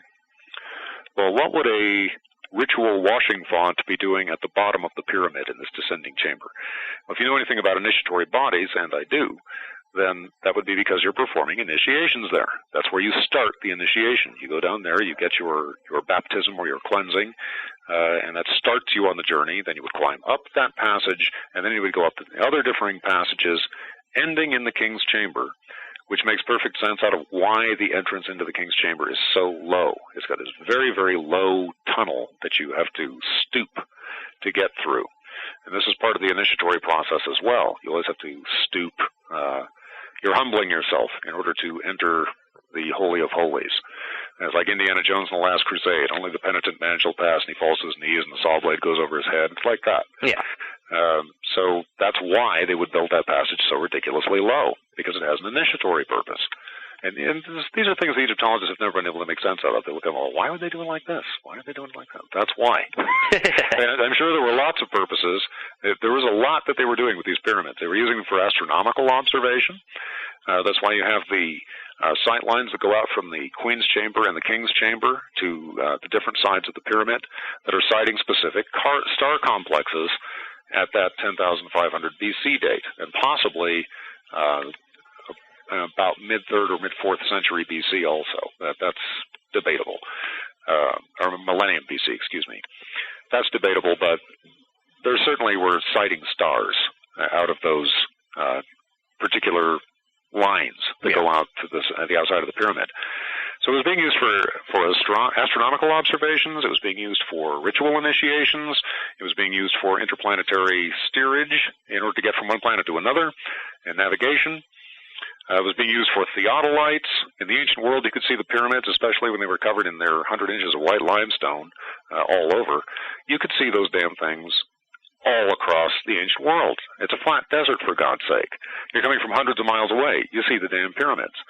Well, the way that they're built and their size, and the way that the one is slightly offset, wherever you are in position to those pyramids, if you understand how to use a theodolite, you will know exactly how far away you are from Egypt and exactly what your location is, just by looking at the damn pyramids.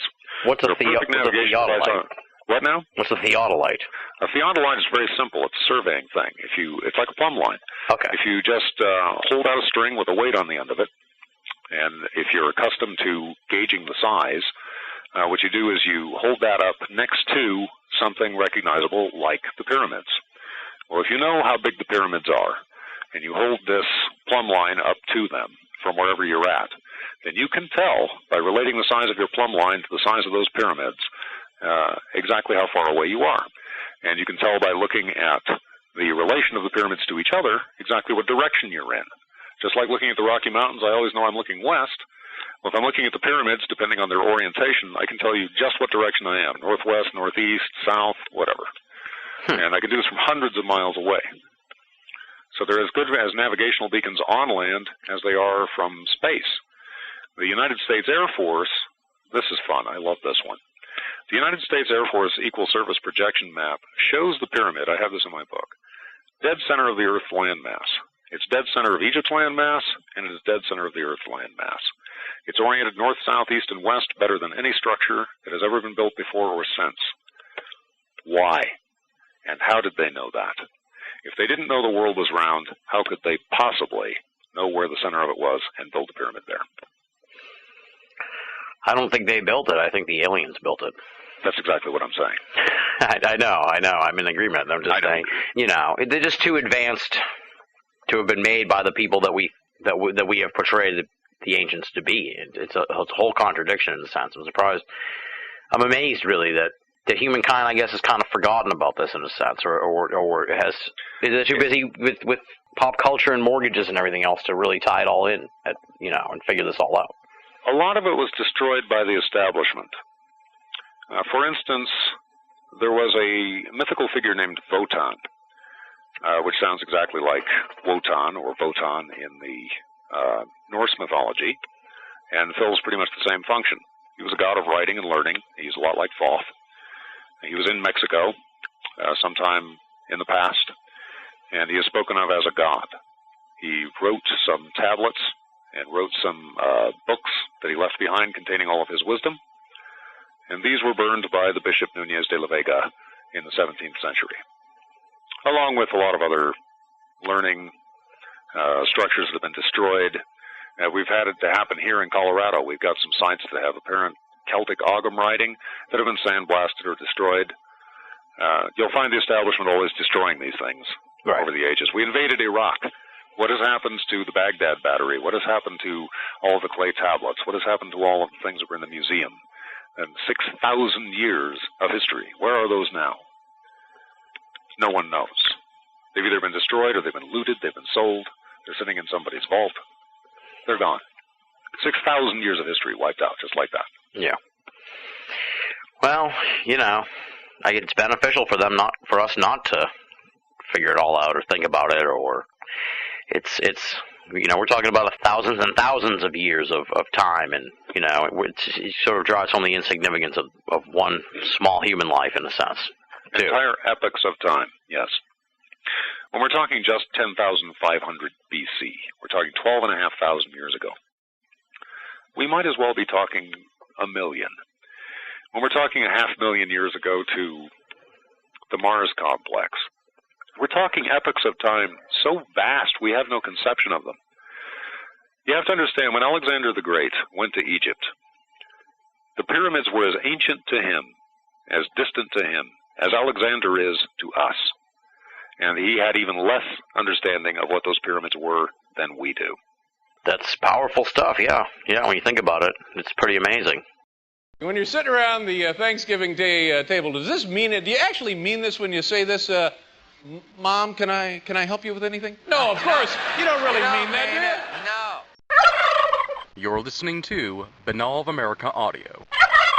Here I am, 5 o'clock in the morning, stuffing breadcrumbs up a dead bird's butt.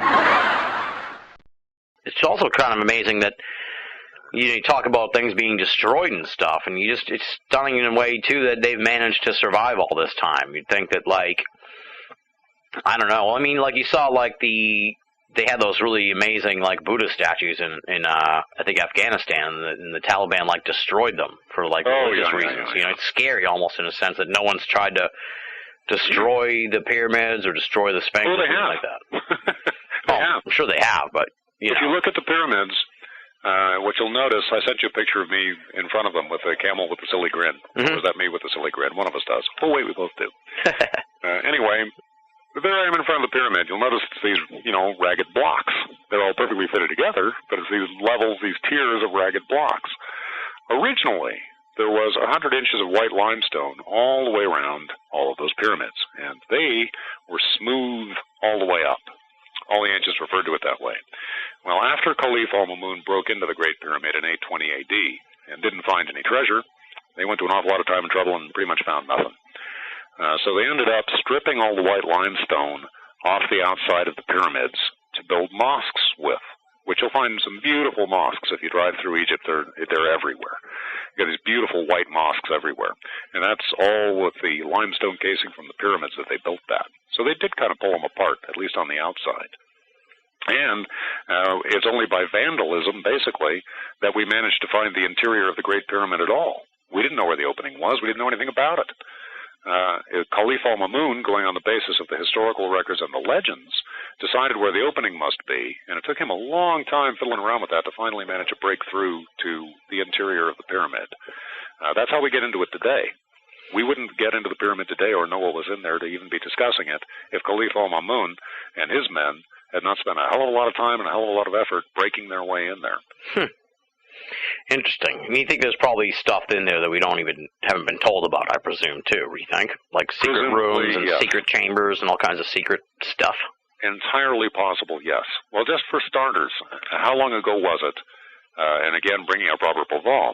Robert BOAA was working with Rudolf Gantenbrink on trying to figure out what was up in those chambers and those sighting lines from the Queen's chamber to the stars. Mm-hmm. Well, first off, there's a slight bend or a slight break in that tunnel. We'll call them tunnels. It's shafts. There are two shafts. Two going out from the Queen's chamber, two going out from the King's. They are investigating the shafts in the Queen's chamber. Now, these don't go straight out. They have a slight bend at one point, which means at one point they were looking out at one spot, and then they changed the direction and were looking out at another. Or at least that's how it appears, unless there's some other bizarre, esoteric reason that we haven't figured out yet for why they would do this. Okay, so the obvious question then becomes, why don't we go through this shaft and see what we can find? So Rudolf Gantenbrink made this robot, which went on up there and found a door with copper handles, some rusted copper handles. Well, why would anyone put a door in a shaft that no one's even intended to look through, let alone open anything for? If you've got handles, plainly you're intending to open something. But there it is. Challenging you. It's a puzzle. Saying, all right, I stuck a door here. Open it up, dude. So they finally got some permission from Dr. Zayas, Zahi Hawass, to send another robot up there with some laser optic, fiber wire, etc. and so forth, all this state-of-the-art high-tech stuff. Door-opening equipment. That door-opening equipment. It's to look behind the door. What it does is takes a little fiber optic nose and stick it through some kind of little opening that's there and then look around what's behind the door. Now, I'm trying to paint a mental picture here. Is this door why do you have to send a robot? It's in such a tiny little space that you can't even actually get in there? We're talking, yes, it's a space of just a few inches. Oh, weird. How big's the door? I'm not sure the exact dimensions. I think it's is it 8 inches wide? It's a tiny door. It's a tiny door? Right. It's small. Weird. We're talking about a shaft that's only a few inches wide by a few inches high. So you got to make this little robot. Just to go in and... little treads on it, and this little fiber optic, tentacle. And it goes all the way up there, and it sticks its cute little thing in behind whatever little opening. There's an opening up there, I think, where the handles are. I'd have to check on the specifics of that. BOAA could tell you more about that. I'll need to pick up his book on that particular subject. In any event, it sticks his little nozzle back there and it looks around. And what does it find? Another door. There's a door behind the door. Okay. Well, at this point, Gantenbrink gives up. Okay, he just says, you know what? I'm done with this. I've seen everything there is to see. There's a door behind the door. We could just keep pulling doors behind doors, and we don't know what's there. There also happen to be some symbols behind that first door, which they were able to see. These are very difficult to describe. I have seen them. There are 3 symbols. They do not look like any kind of Egyptian hieroglyphics we've ever seen before. And in fact, they don't look like any language we recognize. So we don't know what they are, but they're just some kind of symbols on the door. I do have to say, because it's kind of funny, that the middle one looks a lot like the Stargate SG-1 symbol with the A and the little circle on top of it. It really does look like that. Well, but this was discovered after the Stargate series was up. But I do have to say that. That's kind of funny. Interesting. So no one's gone past the first door yet that we know of. Well, we've seen past the first door and seen those symbols on the other side of it, and we've seen that there's a second door there. Yeah, that's what I meant. No one's gone through the second door yet. No one's gone through the second door yet, no. Weird. Is that it's been waiting like that. BOAA complains about this all the time. Like I said, Gantenbrink just kind of gave up on it. He said, you know what, I'm done. And if they did it again, I'm sure he'd get involved and say, okay, sure, let's get another robot and get it up there. But he hasn't been pushing to get any further move on that. BOAA and a small number of other people have been pushing to try and get some more work done on that and to try and look behind the second door, or to get the first one opened and maybe get behind the second one too.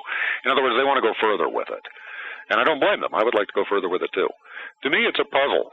In fact, at this point, just looking at everything that's there, there's a kind of a pleasant, taunting aspect to it, which is almost playful. It's kind of like saying, okay, look, you know there's not supposed to be a door here, don't you? This is really stupid. I mean, this is as out of the way as anything could possibly be. Kind of like a pyramid in the middle of the desert. So while you're looking at stuff that shouldn't be here but is, let me tease you with this.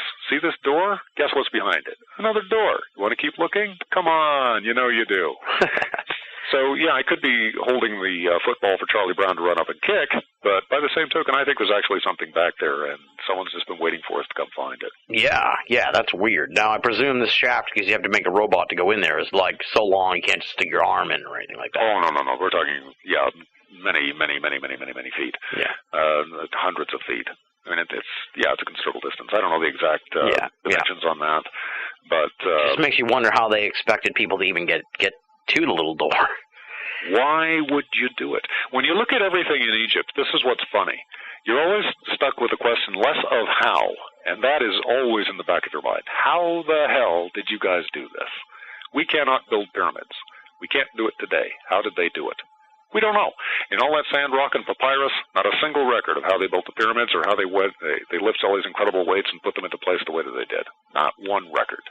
None of it. So we don't have the slightest clue how they did it.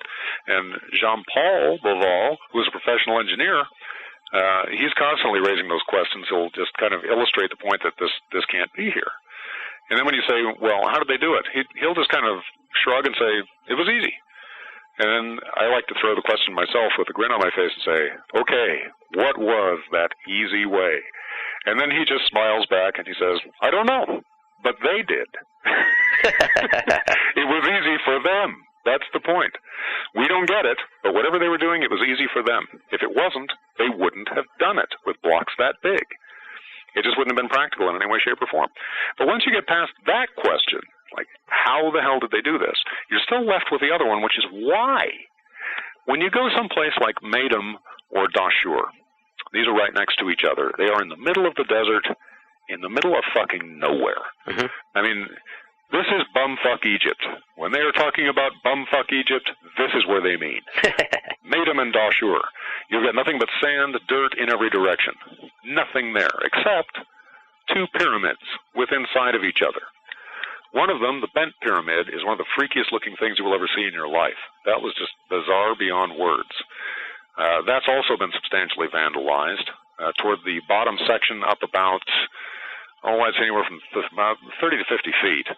A lot of the substantial blocks at the base have been pulled out, and you can see where someone did this. We have no idea who. It was sometime in history. Someone obviously vandalized a lot of the lower area blocks, presumably looking for some kind of treasure, the way that Caliph al-Mamun was doing with the Great Pyramid. At what time, we don't know. Who did it, we don't know. But obviously someone did, and then they stopped. So you've got kind of this jagged portion pulled out here and there at the base of this freaky-looking pyramid. And it goes up at a slope at a particular angle, up a particular distance, and then it just changes direction. It goes up at a different angled slope, at a tighter angle on the inside. Now, the traditional Egyptologists will tell you that was an engineering problem, that they couldn't support the weight, so they changed the declination and set it up from there. Well, you can say that. I don't think so.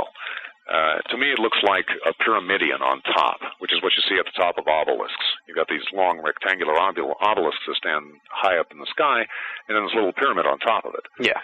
That's exactly what the Medum pyramid looks like, only it's closer to the ground and more squat. But it's just this freaky thing in the middle of nowhere. I mean, it's just desert. Why the hell would you build this thing in the middle of the desert? How did you get it there in the first place, and why? And right across from it, here's this other pyramid, which is a true pyramid, though it's smaller than the ones at Giza. It's still impressive. And you say, why did you build this thing here? Why did you build the other one there? This is what? There's no road here. There's no water. You just found the weirdest out-of-the-way place that you possibly could and said, I'm going to build two huge pyramids here. For the hell of it. I just didn't have anything better to do that day, and I happened to know how to lift incredibly huge weights. I thought I would take my Giants Erector set and build me a couple of toys here in the middle of the desert that would puzzle everybody for the rest of time. Well, that stands to reason then. Do you think that it wasn't really as desert back then? Maybe it was a little more lush or something, or you think it's always been sort of the way the climate is now? Well, there we are getting into the theories that largely prove the idea of the 10,500 BC date.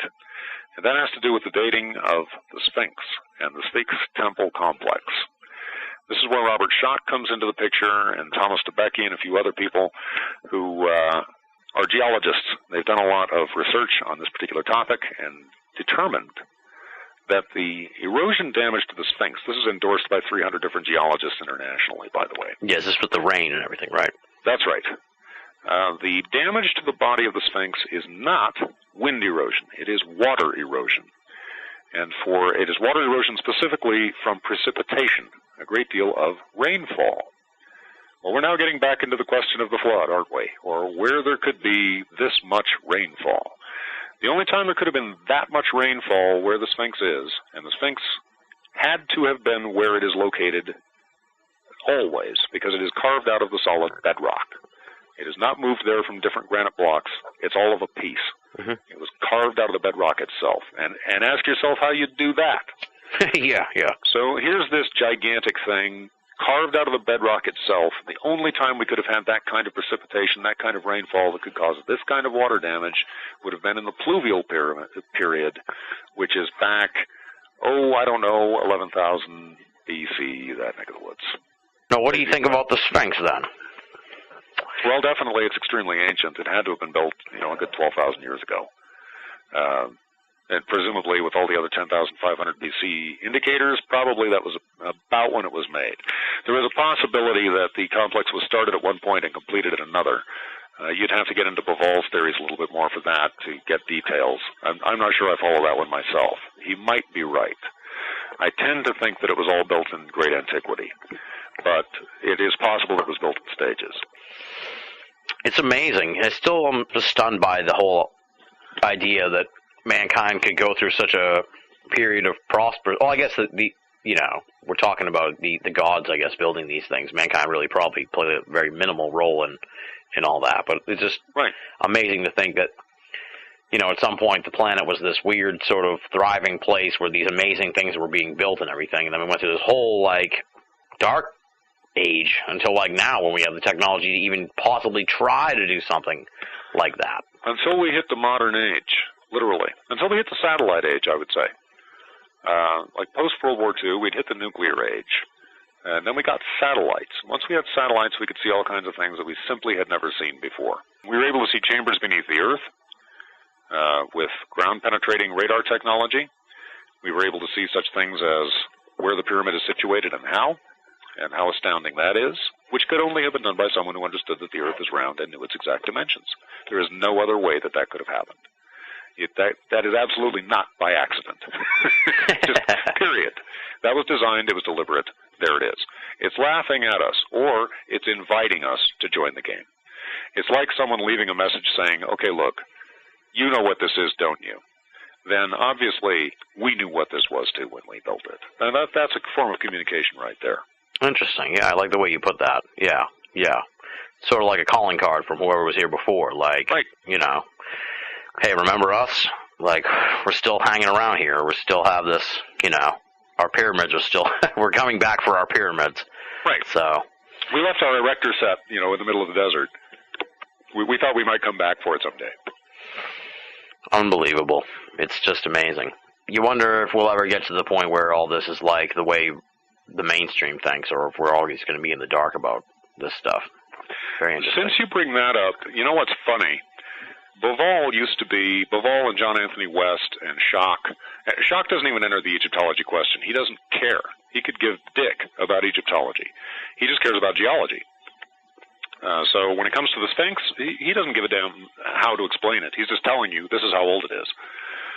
But a lot of us, and I am one of this group, who are the alternate Egyptologists, if you will, are almost becoming the new orthodoxy. To a particular set. And it's not even the New Age set. It's like there's this whole separate group. And this whole separate group that has nothing to do with Egyptology per se. And they just ignore traditional Egyptology altogether, except to go back and refer to mistakes or errors along the way and to study how they came about. But the new Egyptology is just taking all of the scientific precepts of study and applying them to Egypt, as though no one has ever done so before, because, quite frankly, they haven't. So we're starting to apply all of that stuff. It had begun a little bit before us with such things, like I say, as satellites and the United States Air Force Equal Surface Projection Map, things like that. Yes, there are some studies that were scientific studies starting to show this stuff. Well, we're referring to those studies and trying to figure out what it means. I mean, you can come up with all sorts of diagrams of wheels and pulleys and try and explain to me how granites taken from hundreds of miles south down the Nile were brought up to the Giza complex and somehow erected into positions that we cannot accomplish ourselves today. Now, you can talk about the wheels and pulleys and all you want, or pushing up ramps by a bunch of slaves, but it doesn't add up. It simply does not add up. None of the traditional answers add up. So the rest of us, the alternatives, if you will, are trying to come up with the rational answers, the scientific answers, as best we possibly can, even when that simply means we don't know. Then we define what it is that we mean by we don't know. Like, I can't tell you how this happened, but I can tell you the logistics behind it to give you the complexity of the problem so that you can share in the frustration and the joy. Exactly. Well, that's better than just making shit up. Exactly. It's like, I don't want to make crap up. I just want to tell you this is the problem. It's more fun to study the problem as a problem and acknowledge it as such than to come up with a phony answer. Exactly. Do I believe that anti-gravity was involved in building this? Yeah, absolutely. Can I explain it? No. Not a clue. I don't know. It's exactly like Jean-Paul says. Says, well, it was easy. For them. They knew some secret that we don't. And whatever it was, it made this easy. Otherwise, they wouldn't have done it. Not on this scale. So now you went to Egypt and originally, let's talk a little bit about that original trip, because you say you went with Zechariah Sitchin. You know, he recently passed away about a year ago or so. Yeah, it was last year ago, October. Yeah. A year ago last month. Yeah, and I've always kind of found that guy interesting and wished that I'd had him on the show, but the interviews I'd heard with him in the later years sounded like he wasn't particularly keen on being interviewed anyway, but you said he was never keen on being interviewed. Yeah. Sitchin was a very strange guy. I knew him only from a few letters and from the one trip that we had, which back then I think was about 12 days. It was about 10 or 12 days anyway. It was a pretty lengthy trip. We hit both ends of Egypt. We did upper and lower, and we went into the Sinai Peninsula into Mount Sinai. Sitchin was a Russian Jew, so he basically wanted to go to the Holy Land, if you will, and he did, and he ended up going to Israel after that, which I was invited to go on that trip, but somehow the idea of going to Lebanon, Israel, and Turkey all at once, like, oh yeah, okay. No, I don't think so. But yeah, he did. He was a translator of ancient languages. I saw him translate hieroglyphics in the Cairo Museum. That was kind of fun. The traditionalists have criticized Sitchin for his translations. I definitely do not share that criticism. In fact, I'm quite awed by his ability to translate. When we were in the Cairo Museum, he got a curator, and he asked him if he could see a particular tablet in that weird kind of halting monotone of his. May we see the UEP 681 tablet? And the guy would say, yeah, sure, and he'd take us right to it. And then Sitchin would look at the tablet, and he would point to the lines he was translating, and he would translate it right in front of us. And he would stop at one point, and he'd look at the curator and say, is this a reasonable interpretation of this particular writing? And the guy would say, yeah, as a matter of fact, I might do it a little bit differently, but yeah, it's perfectly acceptable. It's an allowable interpretation. And, I watched him do that. He could read the hieroglyphs on the spot and translate them for you. And he could do the same with cuneiform, which is frankly even more impressive, the ancient Sumerian writing. This is very difficult stuff to master. Yeah. And he was a master of the ancient languages. He did his own translations from the original sources in many cases. And like I said, I got to watch him do it in the Cairo Museum. That was kind of impressive. He was very, very secretive and difficult to get to know. He didn't talk much. How was he secretive? Well, it's like if you wanted to find out about his history, he wasn't going to tell you. He was always real dodgy and real sketchy. He was a Russian Jew. He was an immigrant. And if you look just at the surface of his biography, this is a guy who somehow came from Russia in the Soviet military, no less. Okay? This is where I'm sure he met Alexander Kazantsev, because Alexander Kazantsev was a Soviet colonel. So he goes from there to being educated at the London School of Economics, to being a correspondent in Israel for 10 or 12 years, and then living in New York and writing these books. Now, this is an interesting resume. Yeah. How you want to piece all this together, I don't know, but it's certainly an interesting resume, and he definitely did not want to be filling in blanks concerning any of that resume. Interesting. Almost make you think he was some kind of spy or something. Frankly, I definitely think he was. I'm sure he was connected with somebody's agency somewhere. Yeah. If I were going to take a wild stab, I would say it was probably the CIA, but I can't be certain of that. Yeah. Interesting. Strange. But was he a nice dude? Because he seemed prickly every time I heard him on. He was prickly. He was prickly even back then. Yeah, he was unquestionably prickly. In fact, when I was on, I had a brief spot on a show on giants on the Discovery Channel several years ago, and Sitchin was a guest on that too. And this was not long after I think it was about 4 years after I'd been to Egypt with him. And while I was waiting for my spot, some of the TV guys were around, and they were getting set up, and they were talking about Sitchin and kind of what a dick he'd been. They were just trying to get him like a cup of tea or something, and all I did was complain. No matter what they did, first it wasn't sweet enough, and then they got him too much sugar, and it didn't have this kind of flavoring in it. All he did was just complain. Oh, God. And I've always described him as a Jewish grandmother, because that's exactly how he comes off. He's just a complaining Jewish grandmother. And so after they'd complained about him long enough, I just said, I see you've met Zechariah, and they laughed. Then they told me all the rest of it and all the story. They just said he was horrible. I can always tell if someone's actually met Zechariah because he'll be horribly rude to them, even if he likes you. I never had a conversation with Zechariah where he could praise you in something that you were doing or something that you were working on, but he would always insult you before he was finished. I can't remember a single time I ever spoke with him that he didn't insult me before we were done. You just had to kind of get used to that with him. Yeah.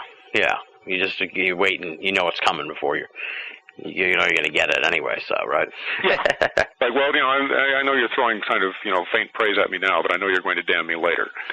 Yeah. You're waiting for the other shoe to drop. Yep. That's what I was thinking of. Interesting. All right.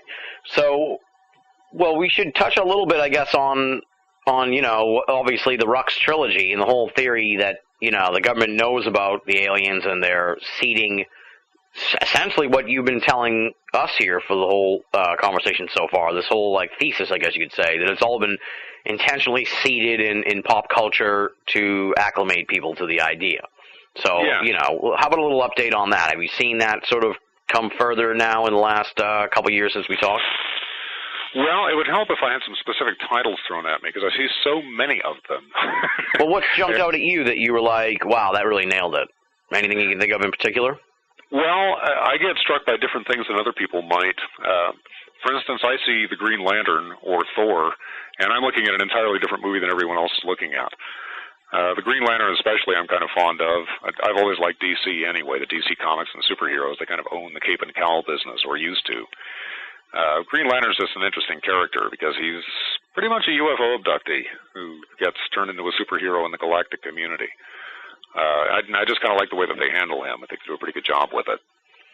They make it seem matter of fact, which I kind of like. And I do see a lot of that. I've been seeing a tremendous trend in that over the last 25, 30 years, making the idea of extraterrestrial contact seem almost mundane or commonplace, or just a little bit beyond that. For instance, when Hal Jordan, the ship crashes, and Hal Jordan finds it, and there's an alien dying on board. He's kind of humanoid, and he finds him and just, he doesn't exactly know how to communicate with him because the guy's an alien. But this guy somehow is able to communicate to him that this ring belongs to him, and that he needs to accept it. And he does. And he buries the alien as a decency, especially when he sees helicopters coming into the area, and he doesn't want to find the body. So he literally buries this alien from some other planet as a decency, since he had the misfortune to die here.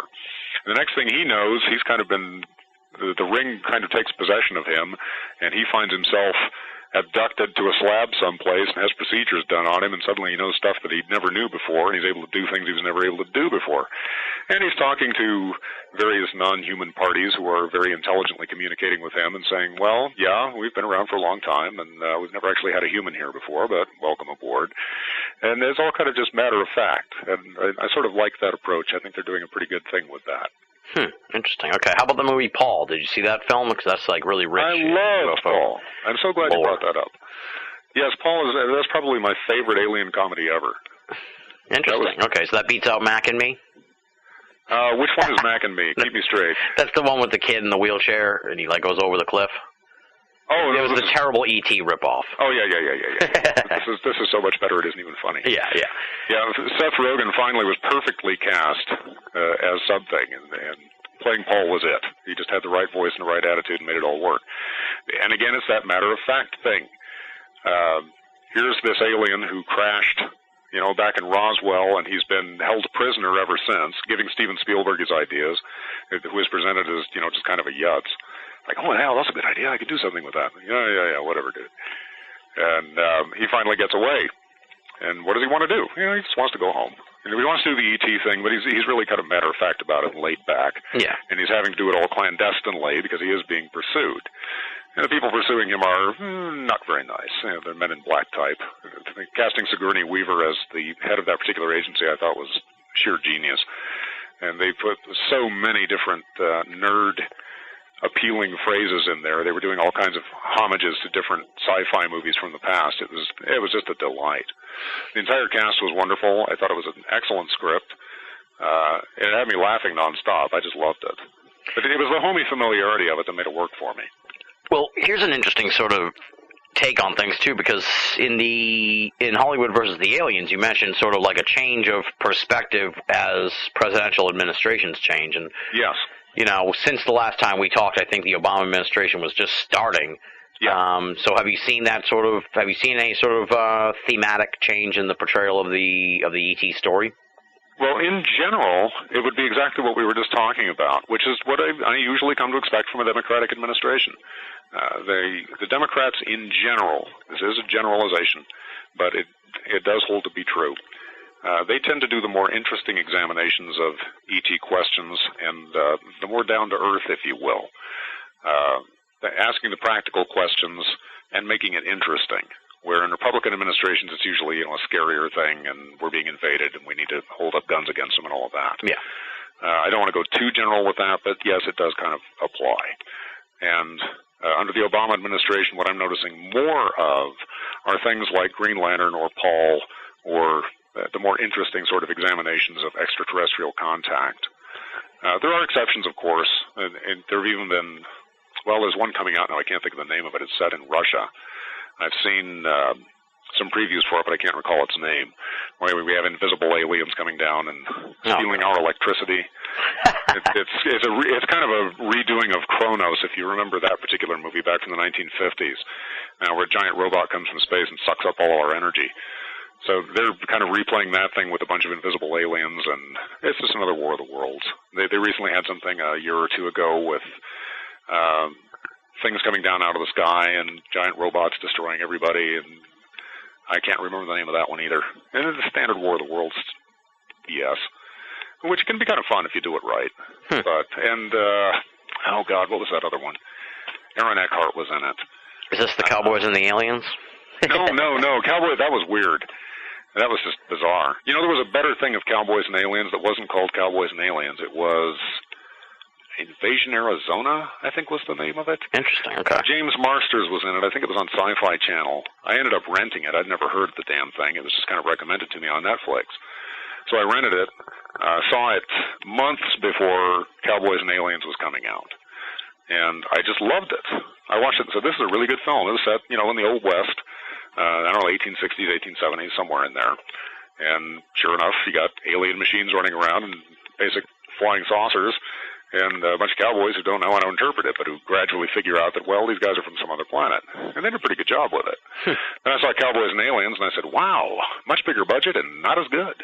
It wasn't a bad movie. It was okay. It just seemed there were, in fact, cowboys and aliens in that movie.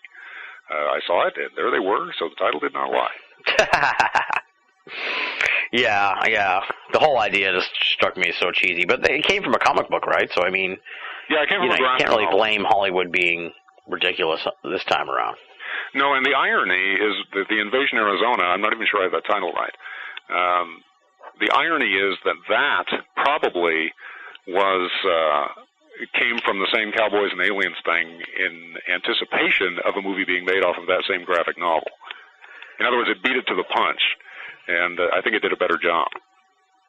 Interesting, yeah. Well, that happens with Hollywood, though. They, you get too many people in the room, and they all, need to change things, focus groups, and all this other fucking shit that ruins Too many movies. cooks spoil the broth, yes. Exactly. Look at Very quickly, too. Yeah, it's ridiculous. My cousin Morty has someone that could do this. Now, did you enjoy Planet of the Apes? The Rise of the Planet of the Apes? I love that movie. Rise of the Planet of the Apes. I think that's my favorite will always be the original with Charlton Heston and Roddy McDowell, and the original Dr. Zaius. Dr. Zaius. Maurice Evans and all that. I always think it was Ollie Halas when I see that. But I think Rise of the Planet of the Apes is probably the best one since the original. They did a fantastic job of that. When you want to get the idea of the gods and bringing human beings up from nothing, you can't do better than looking at Planet of the Apes, because it's taking it and putting the shoe on the other foot and making it's just putting it to the modern age and reversing everything. It's reversing it, right, so we can get a better idea of the perspective. But again, that's the kind of intelligent examination that I usually expect from Democratic administrations. Right, and that goes kind of to District 9, too. That was sort of came around, I think, after our interview originally, so that was a really good sort of alien movie, I thought. We got to talk about that briefly last time around. Oh, did we? I think it had just come out. Yes, I thought District 9 was extremely intelligent. In fact, I've been waiting for District 10. I know, I'm looking forward to it. I can't wait to see what they do with this story next. Yeah. That was just an extremely interesting take on the whole UFO business. For those that haven't seen it yet, first I would suggest you rent it, but basically it shows the aliens as having moved here out of desperation and being stuck in South Africa in a low-rent district, where they aren't welcome. People don't like them. They're ugly, they smell bad, and they have weird habits, and no one really wants them there, and they kind of live in a ghetto. Right, I thought that was an interesting twist on the whole idea, because, you always think of the aliens are going to be welcomed as gods and shit, but then it was cool to see a movie where the aliens are actually like a hindrance, big pain in the ass, sort of like no one... They're desperate refugees. Right, everyone's and like... we don't have room for them. Yeah. Yeah, that was an interesting take. Just kind of standing everything on its ear. Yeah.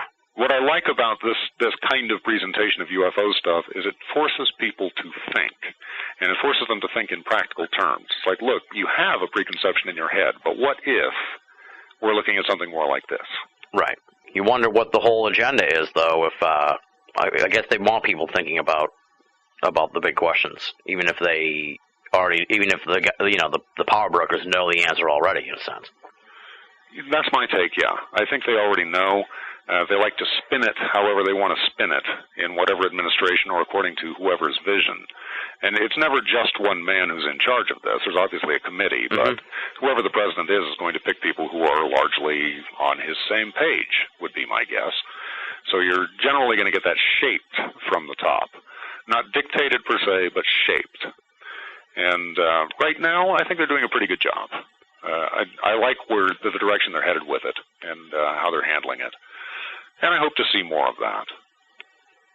Now, you say when you originally went to Egypt, that's when you kind of decided to write the two books. Has the second trip inspired any, percolating work? Well, I'm not sure. I have discovered a few new things, if you will, or gotten some new insights. One of which in particular, and I got this when I was rereading some of Boval's stuff, and Jane B. Sellers and a few of the other people that talk about archaeoastronomy and Egypt in particular. Archaeoastronomy, you have to understand, is a relatively new science. I think it only got to be formally recognized, and it's still kind of denigrated by a lot of people, around 1980 or that neck of the woods. So it's pretty new. The ancient Egyptians were archaeoastronomers par excellence, and by which I mean they are using their architecture to point to specific things in the sky, planets, stars. They're very definite with it in their mythology and in their archaeology, in their building.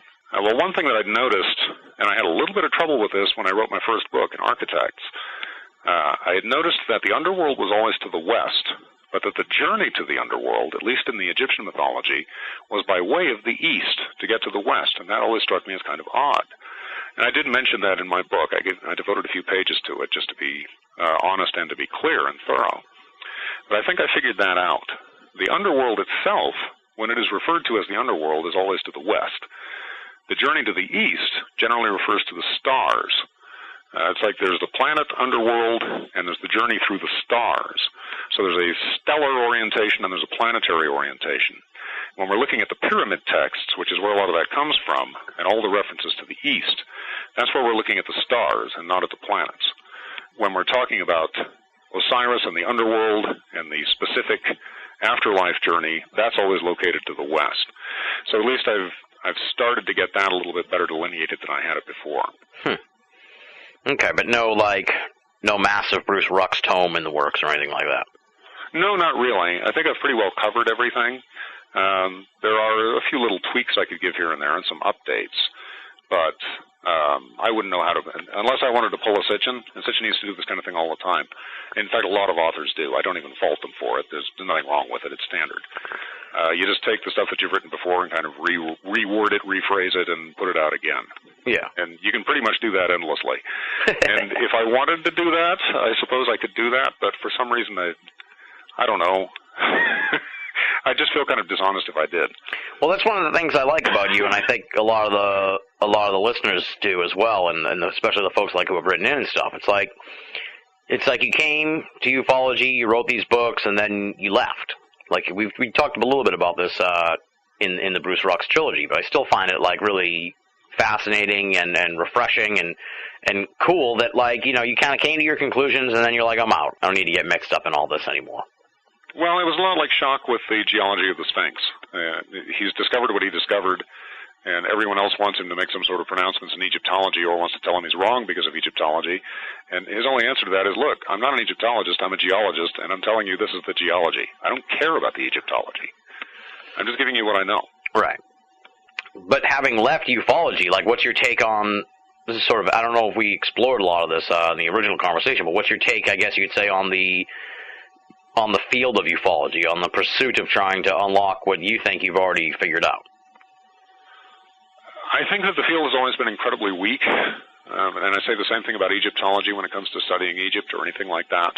The real problem is that you get priesthoods in any given field, and if we can call ufology a scientific discipline, which we can't, but if we were going to, the real problem is that you get little schools that break off from each other, and they say, for instance, the Zeta Reticuli thing is one of them, or the gray reptilians, and sometimes they'll overlap. They all have to be within their little doctrines and their own little dogmas, or they just don't accept anything else.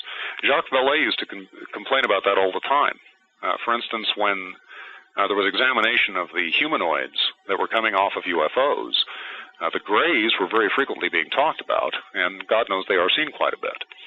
But all the other shapes, as Vallée liked to call them, were being censored from the database, literally. Like if you wanted to talk about something that was overtly a robot, well, they'd just throw it out. They didn't want to hear it because it wasn't a gray. And the grays, after all, are reptilians from Zeta Reticuli, therefore the robot claims must be false.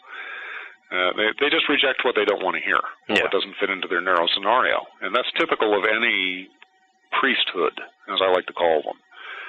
Egyptology is a priesthood, and so is ufology. Actually, ufology is several priesthoods all at war with each other. Yeah. And you can't have any progress out of that. All you're going to get is endless argument. Right.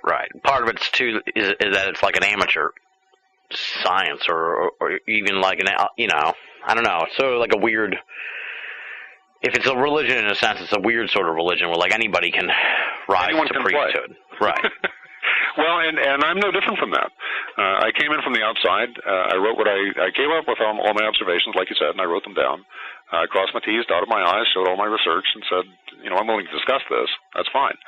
But I am pretty unshakable unless someone can come up with, I'm arguing from my conclusions, not from anything else.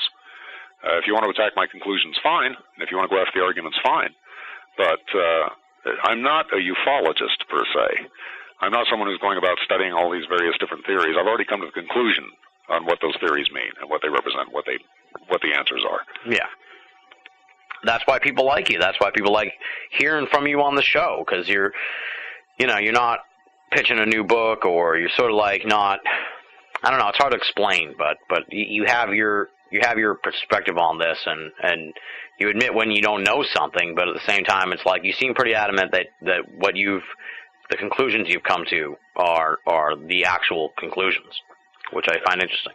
I'm pretty well certain of that. When it comes to particulars, there are all kinds of things I don't know, but I am comfortable not knowing those things. Like I said earlier, it's better to admit that you don't know and just be able to discuss it honestly than it is to toss out some theory and stick to it and say, well, this is the way it is. Well, that's the difficult part when you do that, because I'm sort of like the opposite of you in a way. This is the weird part, too, because it's weird that I enjoy our conversations so much, because like I'm just sort of like leave everything as a potential, and you sort of lock down on what you think it is.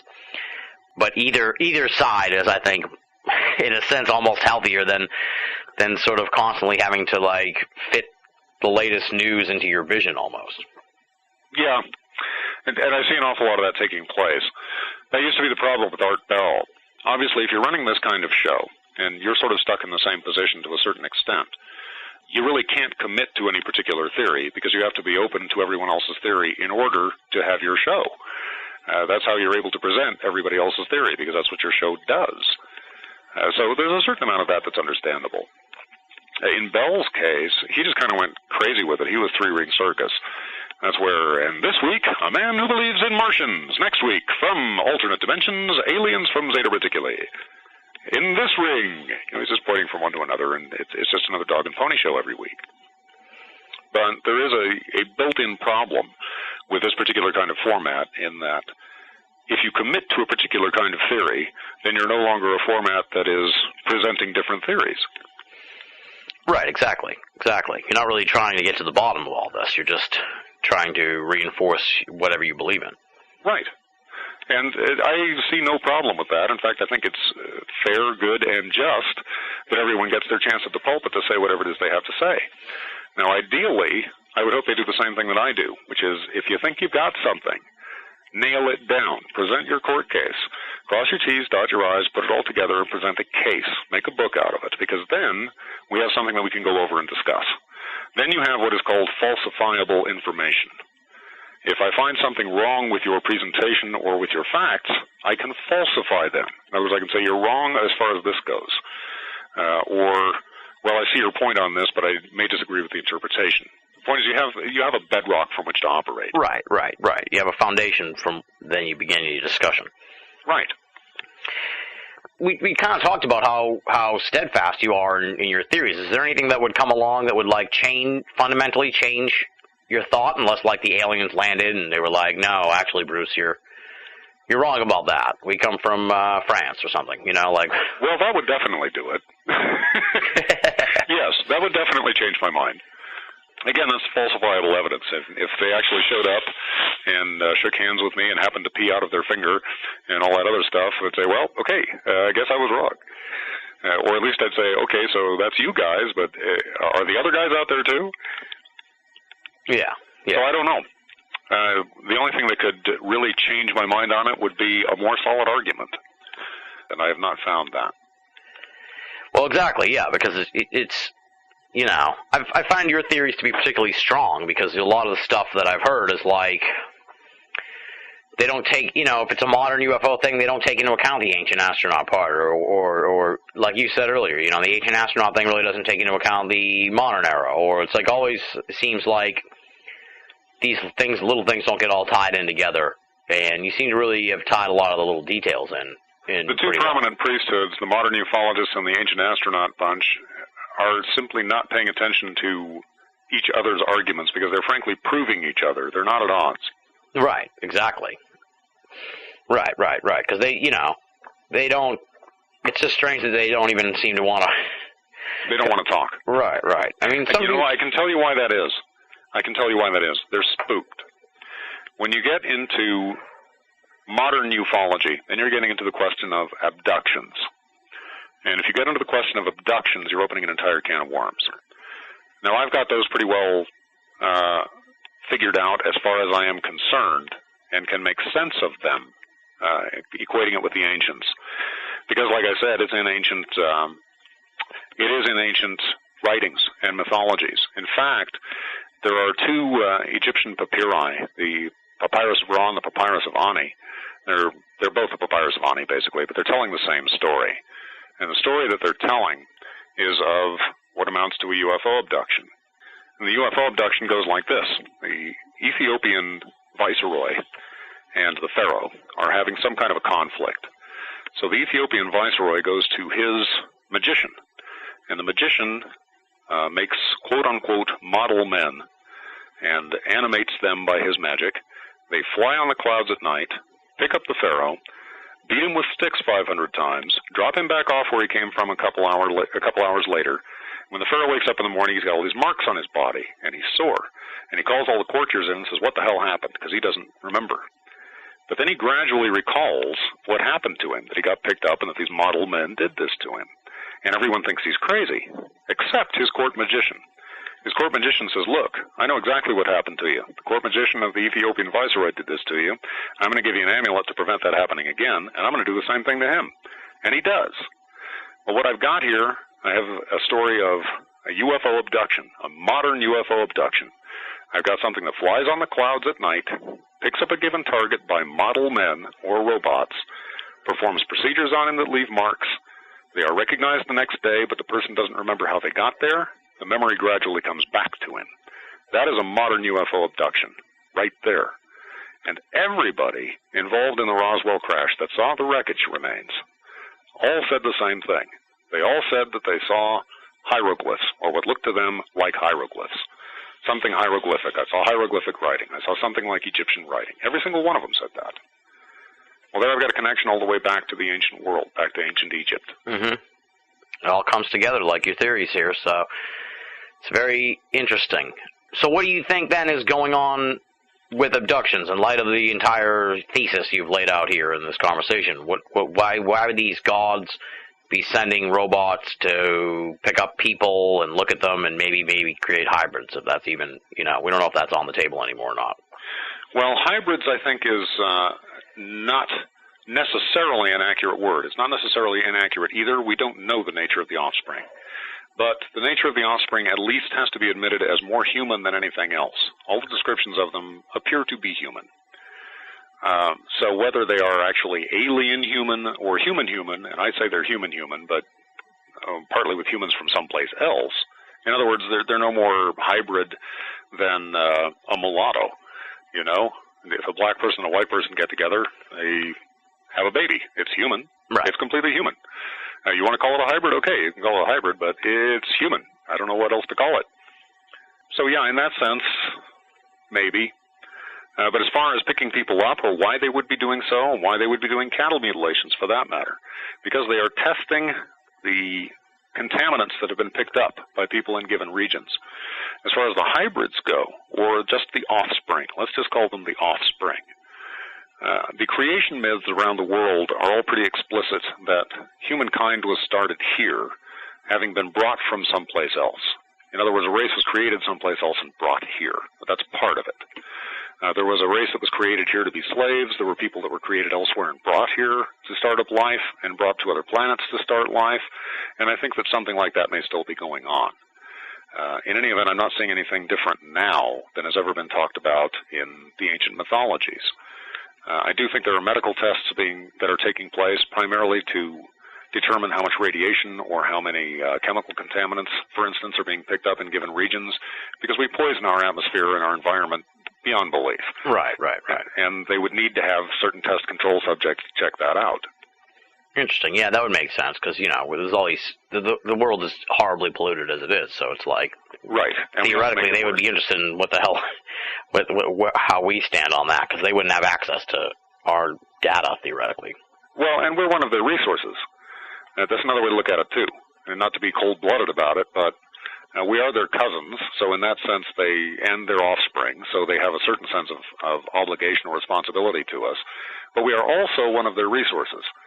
I mean, I'm sure they're taking a lot of things from this planet, and again, like in the mythologies, they pretty much stay out of our way and leave us alone, but they expect us to stay out of their way and leave them alone. Right. But they're going to take whatever they need. They're going to take whatever resources they need from here. Yeah. Well, that goes to the whole idea that, like, we're an owned race, in a sense, that we don't even know it, but we're actually, like, the property of some other race somewhere. That was Charles Fort's conclusion, and a lot of people have followed him and said the same thing. I don't disagree with them except in one regard, and that is that I don't think that we are owned like slaves. That we are someone else's property in a loose sense, yes, I would say that's true. But I don't take that in a negative sense so much. We're not slaves. We're almost like a ward? Yeah, we're more like wards. I think it's a better way to put it. Yeah.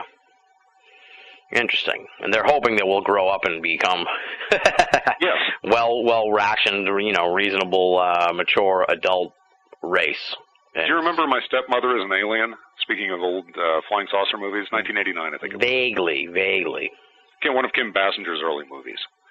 She plays an alien that comes down here, and she's basically supposed to destroy the human race for the aliens. But she decides she likes us. She meets Dan Aykroyd and decides that she likes us and doesn't want to see us destroyed.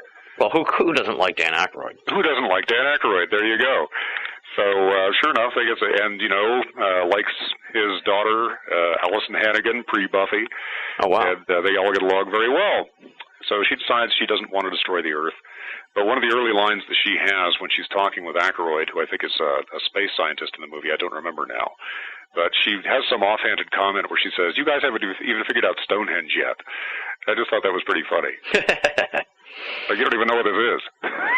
What's the matter with you people? And we get back to my question about the doors and about going behind the doors in the pyramid. It's like, look, these guys set this up a long time ago, and it's almost like a joke. It's a Shaggy Dog joke. It's like, how much do we have to do to get you guys to recognize we're here? Exactly. It's, it's weird. The whole thing is strange. I want to know what's behind that door. No kidding. You and me both. I can't believe no one... and several other people. How long ago was this whole door thing? Like, how long ago did they send that little robot up to look at it originally? I believe that the UPA robot is what that was called. I believe that was sent up in 98. Oh, wow. So, like, we're talking, like, 14 years. Yeah. It's been some time. Wow. It was right about the time of either my first or second book, as I recall, or very shortly after. So, yeah, we're talking a good 12 years anyway, 12, 13 years. Jesus. It's been quite a while. And like I said, Ganbrink just gave up on it. He said, you know what, screw it. If you guys want to do something, fine, we'll do it, but screw it. Because, he always had Zoe Hawass killing any interesting investigation and stomping on it any way they could. Now that Hawass is gone, in theory, in this vacuum, and we do seem to have some slightly more enlightened people involved right now, we should be able to get something more going. And hopefully, BOAA will be able to do something about that. If anyone is going to, Robert BOAA will do that. Interesting. Well, we're going to have Robert on the show at some point soon to talk about a lot of this. Well, that would be fabulous. Yeah, you'd find him a very excellent guest. He's an extremely interesting conversationalist. Yeah, I'll He's very animated. You won't have to worry about asking him questions. You probably won't get a word in edgewise. Those are the best guests sometimes. I get to just sit back and enjoy the show like the audience does. There you go. Well, speaking of enjoying the show, I'm sure the folks at home have really enjoyed this one. And I tried to get you to tell us what's up next, but it sounds like you're sort of happy in your, semi-retirement until BOA Audio drags you back to the phone again, which is fine with me because we love having you on the rotation. I'm always happy to be dragged back. It's not dragging so much. I'm kind of, running my way in there. If I come up with anything new, if I have any other projects in the works, I'll certainly inform you. You'll be the first to know. Absolutely, yeah. We'll do like a breaking Rux audio and have you on the show just to talk about it. But, I feel like it's a mixed bag because I'm happy for you. I don't want you mixed up in the world of ufology. It's a crude little world. I try to stay out of it as much as possible. It's like the bad part of the paranormal town. So it's like kudos to you for not mixing it up in it. But then it's like I wish you would do more, but at the same time you feel content in what you've done. It's an interesting sort of place to be at. You don't see a lot of ufologists who are sort of like still yearning and searching and have this hunger or something. And it seems like you're satiated. You've got a split pair in the ufologists, and the split pair are pretty much like this. You've got the ones that are genuinely searching and are still confused and can't find their answers because they haven't really latched on to anything yet that explains it for them. They're the sincere ones. And then you got the other ones that are just the sensation seekers. They just want attention. Me, pay attention to this. Oh, look, I found this. They just want a lot of attention. And between the two of them, you're not going to get too much genuine communication. It's not going to work out too well. So you're going to get the ballyhooers and you're going to get the sincere people who haven't found anything yet or haven't been able to put it together. And between the two of them, you're not going to go too far forward. Until you come up with some kind of solid theory and are able to run with it, you're not going to go anywhere. Every time I talk to you, it's always such a fun conversation, and I find your stuff fascinating. I'm going to be digging into Architects of the Underworld as soon as I can. It's such a detailed book that I really feel like I need to schedule the interview with you and then buckle down and sit down and really read it all in one shot over the course of a week, and then we'll have perhaps another Rux trilogy on our hands. It is extremely involved. It's a much more academic and scholarly book than Hollywood. I tried to make it as conversational as possible and definitely not to write over anybody's head. I made sure to include everything that I could, but make it accessible, or at least as accessible as I knew how to. Well, I'm looking forward to digging into it, and obviously we're going to have you back on the show in the future to do that. So I can't thank you enough for tonight's. Oh, absolutely. It's going to be a blast. But I can't thank you enough for tonight's conversation. It's been great. And as I said, the public demanded this. They enjoyed the original Rux trilogy so much that, what was that? Didn't Star Wars have a primetime cartoon or something after the original trilogy? This is sort of like our little variety show episode before we dig into the next big meal, which will be Architects of the Underworld. And well, there you go. Wanted to have Bruce on here to really sort of lay the groundwork for what we'll be talking about in the future and tell us about his trip to Egypt. So it's been a blast, Bruce. So I could talk all night, but I know we both have stuff to do. So we'll both look at the clock and it'll be 10 in the evening, and we'll be like, holy shit, we just taped 7 hours of conversation. We'll leave the audience wanting more Bruce Rux in the future. So thank you, Tim. It's always too long between talks, and you're always welcome. And you know how to reach me. Absolutely. That does it for this edition of BOA Audio Season 6. Big thanks to Bruce Rux for coming on the show. No website to plug, so be sure to check out his books, Architects of the Underworld and Hollywood versus the Aliens, both available on Amazon.com. And if you want to get in touch with Bruce, shoot me a line via BOA, and I'll pass your correspondence on to him.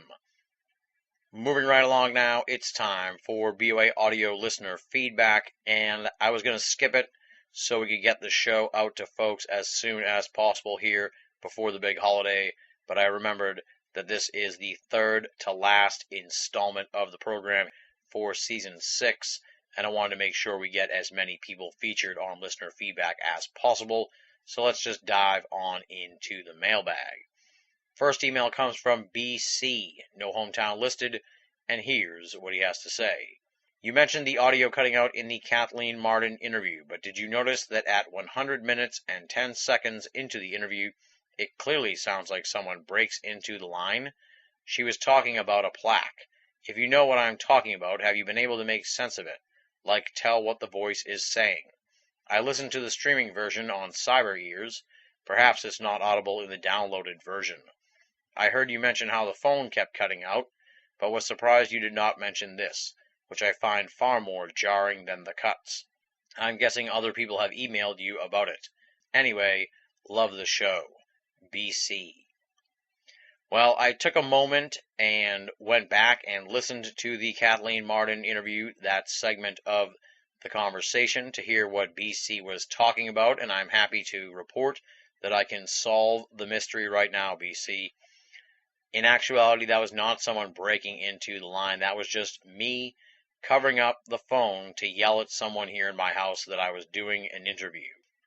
You can kind of make out a muffled version of me shouting, "I'm doing an interview." So there was no chicanery involved in that moment of the Kathleen Martin conversation, just me trying to get someone to leave me alone while I was taping an episode of BOA Audio. So, mystery solved, BC. Hopefully you have not spent too much time trying to figure out what was behind that moment in the interview. Just a little behind the scenes tomfoolery here at BOA HQ, and as I said, nothing nefarious involved. Next email comes from Paulo, no hometown listed. Here's what he has to say. I just wanted to let you know that your Season 6 webpage looks broken in that it is missing lots of episodes. And then he points me to the URL, which is banallofamerica.com/BOA Classic/audio6.html, and says, thanks, Paulo. Well, Paulo, the reason for that is that you are going to the BOA Classic page, and we have not updated that in quite some time. When the big audio shift happened, just updating BOA proper took so much time that I never got around to fixing BOA Classic, and really BOA Classic has kind of fallen way off the radar here for Banal of America tasks, if you will. And I highly recommend, obviously, that you go to straight up banallofamerica.com/audio6 for all of your Season 6 needs. That will have all the updated links and working URLs. I'm not sure what we're going to do right now about BOA Classic. I'd kind of like to phase it out since it is about a year and a half old at this point, and something that I really just don't have the time to update constantly, as you can see if you go to BOA Classic. So I may just turn it into sort of a time capsule of the BOA layout before the big switch in the summer of 2010. But I am glad you mentioned that, Paulo, so I can put some notice up there that will direct folks to the proper linkage for BOA audio. Thank you for writing in. I appreciate your concern, but you've just been heading down the wrong path. Final email this week comes from Mike in Minneapolis. Here's what he has to say. Like always, another great season of BOA. I wanted to tell you how much this show means to people. Your choice of guests may rile some, but it opens new ways of thinking for those who are willing to listen, such as the meat-eating horses episode. Who the hell ever heard of meat-eating horses, unless you count Sarah Jessica Parker with a hamburger? Like you, I don't always buy everything that the guests are selling, but I'm willing to listen to them. It makes you think, and that is what I like. I take most things with a slightly skeptical eye, but I always leave the door open to possibility. Until I had a cupboard door fly open with a glass thrown at my face, I didn't really believe in ghosts. A high point in my week is when I see a new show come up in my iTunes, and I know that for that day at work, I'll have a couple of hours where the day doesn't suck ass so bad. I don't want to sound whiny, since I have it much better than most do, but you add a wonderful escape for us who need something else to think about for a few hours. By the way, the offer of beers is still open if you are ever in Minneapolis. Thanks again for the show, and already looking forward to the 2012 baseball episode. Go Twins. Mike in Minneapolis. Thank you for writing in, Mike. Much appreciated. Glad to see you enjoyed the meat-eating horses edition of the program. And I was very thankful, really, that a lot of folks got on board with that show, since it was really, in my mind, a tremendous edition of the program. Really one of my favorite interviews in quite some time. I didn't hear too much negative feedback about it, although I did see sort of the weird snickering in certain corners of Esoterica with regards to us covering that topic. And when you really think about it, that's sad. In my mind, that's really sad, because here we are, we're in the paranormal community. We should be open to all kinds of weird stuff, but you still get people who are in the paranormal community that are like, that's just too weird for me, or everybody knows that horses don't eat meat, as if, you know, they don't get riled up when you hear somebody say everybody knows that UFOs aren't real. I mean, come on, folks. We're in the paranormal. We should be willing to look at all the different stuff that's out there, no matter how strange and unusual. Listen to the information, digest the facts for yourself, and then make a decision.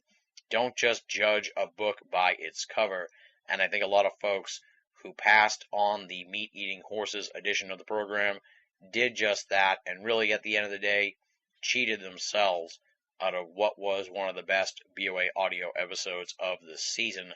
So I'm glad that Mike got on board with the Cullen O'Reilly conversation. And as always, when I hear from folks who appreciate the program and say that we help them get through the day, it's just tremendously humbling for me. I just can't get over how remarkable it is that Mike in Minneapolis and the emailer a few weeks ago from South Korea and, the guy who was stationed in Afghanistan a couple seasons ago, they're all BOA audio listeners. They're listening throughout the world.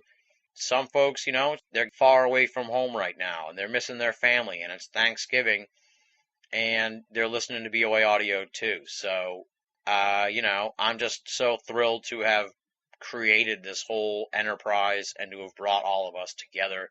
And beyond thrilled, I'm just humbled, folks. I'm truly humbled at what this program has become. And Mike really sums it up in a big way. So thank you for writing in, Mike. Much appreciated. Glad you enjoyed the Cullen O'Reilly edition of the program. That'll close the book on BOA audio listener feedback this week. Thanks to Mike in Minneapolis for writing in. Thanks to Paulo. Hope you find the new editions of the program at the proper URL. And thanks again to BC for writing in. Glad I could clear up the confusion regarding the Kathleen Martin interview. We mentioned it last week, but let's mention it once again here. We are coming to the close of Season 6, so now is the time to send in your guest suggestions and guest requests for BOA Audio Season 7. As if there was ever any doubt, folks, there will be a Season 7. That is a definite. And so we want to hear from you with regards to who should be on Season 7. So send those correspondences in and obviously send in your feedback for the penultimate edition of listener feedback on the next installment of the program. Here are the ways to get in touch with me. You can write to boaaudio@hotmail.com or go to binallofamerica.com, BINNALL of America.com, and click the contact button, or join up at the official BOA forum, theusofe.com, THEUSOFE.com. If you don't want to write all those letters down, head on over to Binall of America and click the forum button. It is BOA's paranormal playground, lots of discussion on the world of esoterica, BOA audio, and pop culture as well. Lots of fun going on at the US of E. And of course, I want to mention that we are on Facebook and Twitter. So just punch in Binall, BINNALL, and I will pop up on their search engine. Feel free then to befriend me, follow me, or poke me. It's all good, and I'd be happy to have you as part of my online circle of friends. Now let's give thanks to the amazing and esteemed BOA staff: Leslie, Chiron, Regan Lee, Joe V, Tina Senna, Rochelle Hawks, Richard Thomas, Marla Pena, Bruce Pretty, Tony Morrill, our contributing cartoonist Andy Carolin, and our webmaster Jeremy Boston. New stuff at the website from Leslie and Regan Lee. New stuff coming up from Richard Thomas and Tony Morrill. So stay tuned to Binall of America for lots of columns from the amazing BOA staff. We say it week in and week out, my friends, but it is the truth. If you're only listening to BOA audio and you're not reading the columns at Binall of America, then you're only getting half the story. BOA, make it a part of your everyday search for esoteric news and opinion. Now comes the time in the program where I take my hat off and pass it around to the BOA audio listeners and ask you to make a donation to the program and the website to help keep the whole operation up and running. I'm going to be hitting you hard here over the next few episodes as we close out Season 6, asking you if you've enjoyed the last 28 episodes, if you're going to enjoy the next 2 that we close out the season with, if you've enjoyed the ride, then please, please, please make a donation to help get us into the black as we close the book on Season 6. There are 2 ways to donate to the franchise. You can head on over to Binall of America and click the PayPal button. That'll take you to paypal.com. They'll walk you through the process. It's safe, secure, and simple. But if you don't trust the internet and you want to make a donation via snail mail, we can take care of you that way as well. Just send your donation to Tim Binall, BINNALL, P.O. Box 232, Pinehurst, Mass. 01866, and you spell Pinehurst Pinehurst. So altogether, it's Tim Benall, P.O. Box 232, Pinehurst, Mass. 01866. And if you send us a donation to the P.O. Box, please include your email address or some other form of contact so I can reach out to you and thank you for helping us out.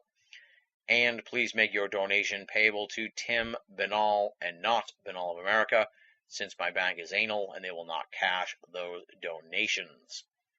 We say it at the end of every donation request, but it bears repeating once again, my friends. No donation is too small, and all donations go towards Benall of America and BOA Audio to help keep the website and the audio series up and running, freely available, and commercial-free for all of our great readers and listeners the world over.